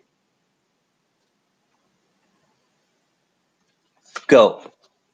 1 through 25 for the I don't know how many people, the people I just said who were able to. Oh yeah, I'm sorry. Tina, Carrie, Ms. Linda, and Patrick. The 4 of you need to weigh in, please. Okay, we're just waiting on Patrick. Okay, Patrick, thank you. We got you. All right, and the winner is Ms. Tina Fackler. Congrats, Tina. It was 4. And there are your initials. So, all right, Ms. Tina Fackler. I'm correct, right? Yeah, 13. Way to go, Tina. You get a 1918 Walking Liberty. Tina Fackler. And I have your address because I just sent you something, so congrats on winning again. This will go out to you tomorrow, Tina. And thank you everybody else too. That was, I mean, it was fun.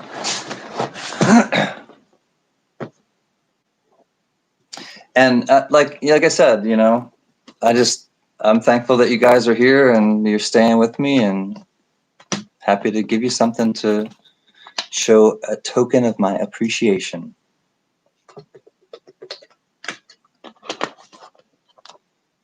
I'm glad to hear it, Tina. I think so too. So I think for sure I will go, if you guys want to weigh in, if Friday night is a better night for you guys for the tribe. We have to also think of a tribe name, so maybe start kicking that thought around in your head, and we'll come into some sort of tribe name. You're welcome, Patrick. I wish you would have won too, but there will be more. Don't worry. a lot of fun stuff can happen on this channel. I like that you're here too, Ms. Linda. It's fun. I like to make it that way, and you guys are making it that way. So if you want to weigh in if you think Friday night would be better for you to join us, or if Saturday night would be a better night for you to join us to go on after J&B. So let me know what you think. And then we'll probably start to, wind down for tonight, because I need to kind of, today was my last day of work, kind of, sort of. And there's been a lot of changes. So I've been just like busy and just kind of in my head. So I'm ready to kind of unwind for the night. And I know it's late for a lot of you guys too. But if Friday or Saturday is better, Friday is good for you, Native. Okay, either way, Allie. Yeah, just want to kind of see if one night or another is better for you guys, and I'll try to, plan accordingly. It's all good. Either, okay. Maybe we'll do Friday then, because Native, everyone else is kind of like, yeah, it doesn't matter, and Native is saying Friday is good, so we'll do Friday, and then who knows? And then that always leaves the door open for Saturday. Stranger things have happened. So I don't have any more emails, and I want to say again that no, it's really okay, Native. I'm fine to. Tina, are you sure? Tina, are you talking to me? I will do Tiny, you just got here. Oh man, I'm so sorry you just got here. I just gave away a 1918 Walking Liberty, and and Tina is saying for sure. All right, thank you, Tina, and Tiny, love you, brother. And I want to ask you a question too that I heard. I'm curious about that I heard in J&B's. Patrick Johnson, are you still here? And if you are Patrick Johnson, I hope you've been reading. Oh, you have. Oh, you are here.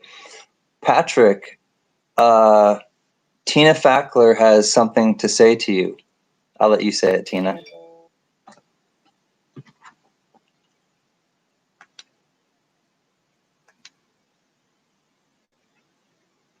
Friday's better for you, Patrick? Cool. We will do Friday. And like I said, that always leaves the door open for Saturday. So we'll do Friday. So for those of you listening, Friday night after J&B's, we'll reconvene at the powwow. We'll have a powwow here at the CanCan Longhouse TP. All right, so Patrick, read what Tina just wrote because she's talking to you, brother.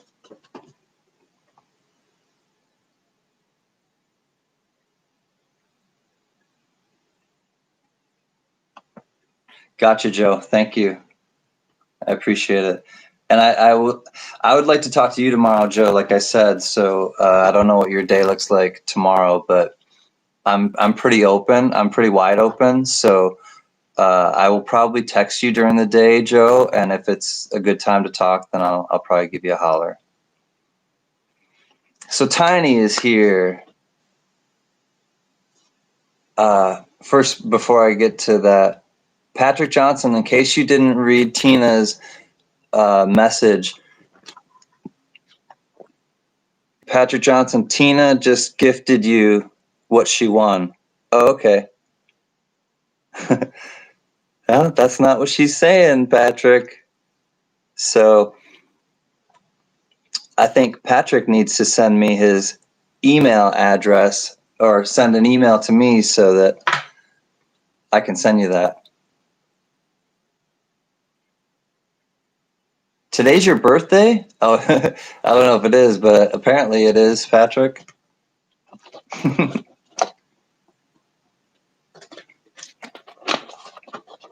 Or early Christmas.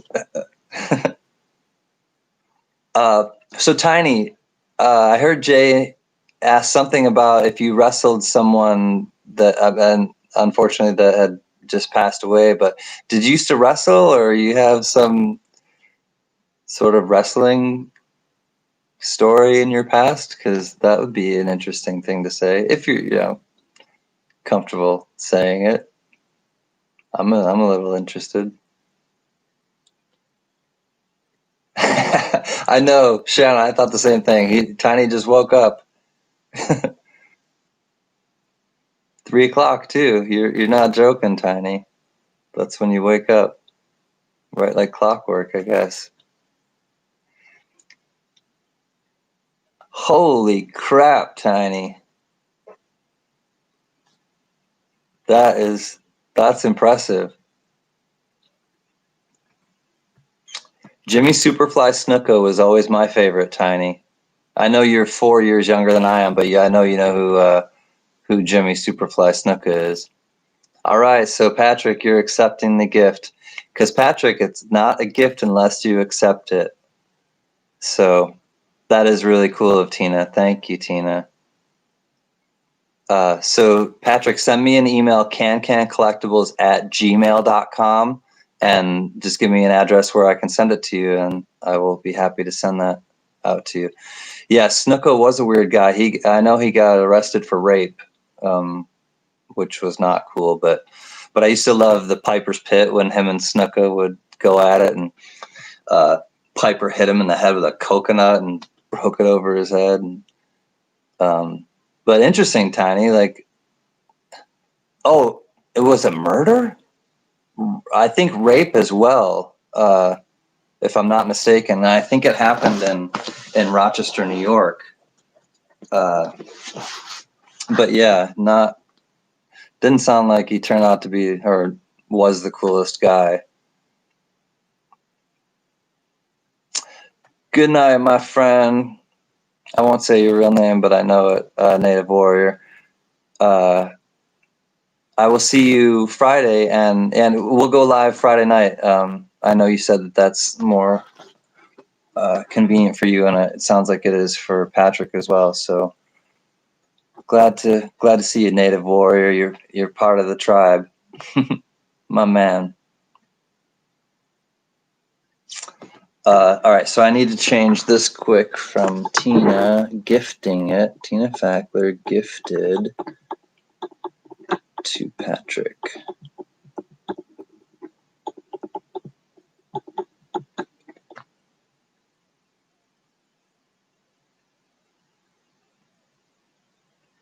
Johnson.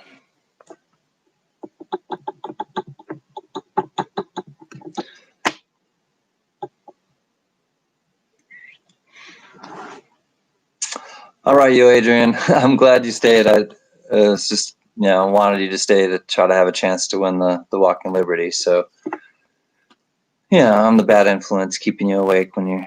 I'm like the mafia. Try to get out, but they keep pulling me back in. So be well, Mr. Yo Adrian.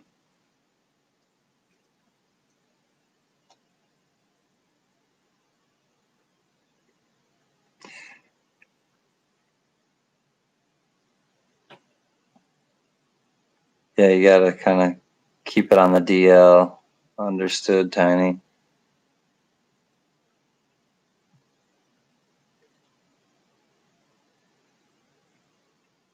Old-time tactile keyboard.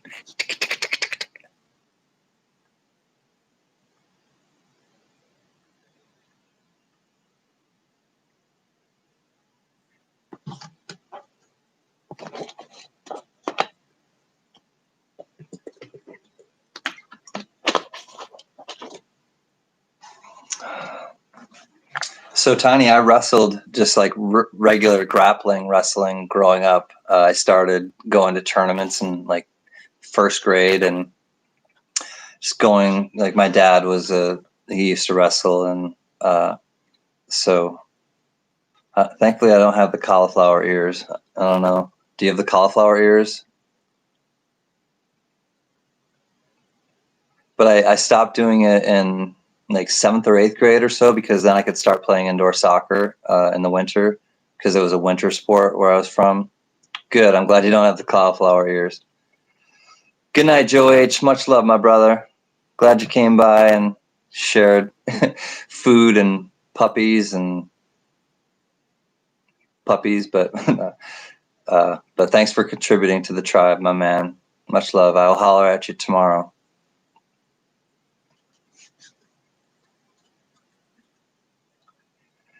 But yeah, once I got to like 7th or 8th grade, I could play indoor soccer in the winters, and then I was just like, soccer was my game, so I gave up wrestling.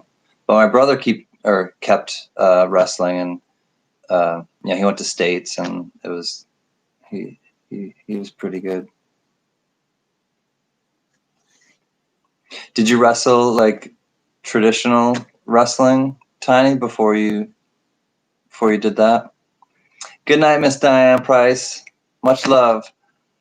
Glad I wasn't bidding against you in an auction tonight. You still kind of intimidate me.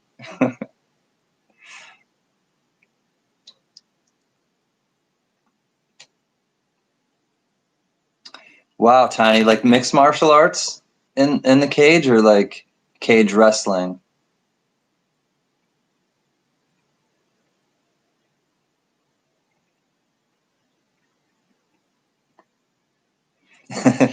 I bet, Carrie. I got that vibe from the beginning, just watching her at other auctions before I realized, everything. Yeah, like UFC, mixed martial arts. Wow, that's hardcore. That is hardcore. I was a swimmer. I love the transition. Cage fighting, like UFC. I was a swimmer.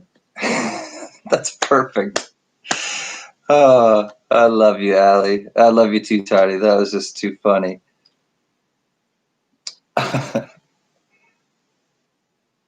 Oh man, that was too funny. I was a swimmer. Uh, Thanks, Carrie. Yeah, Carrie. I knew that you're like she sets her mind to something and she's like on it. So I love that. I love that about your mom, or I love that about Diane. Uh, you did football and basketball too, Tiny. Cool. I bowled, Tina. Yes, well played. I bowled. I was a swimmer. I bowled. I was a UFC fighter. That's too funny. Too funny. Yep, the yin and the yang, the ebb and the flow. That is for certain. All right, my friends. I'm not usually able to end the stream because usually I like a good omen. So my tribe, my family, and my friends, I love you all, and I'm really thankful that you came. And tonight, I think, in my book, ranks as my favorite. So thank you for sharing pictures. Thank you for sharing ideas. Thank you for sharing your time and sharing yourselves. And like I always say, count your blessings and not your problems. And I will be back on Friday. Good night, y'all.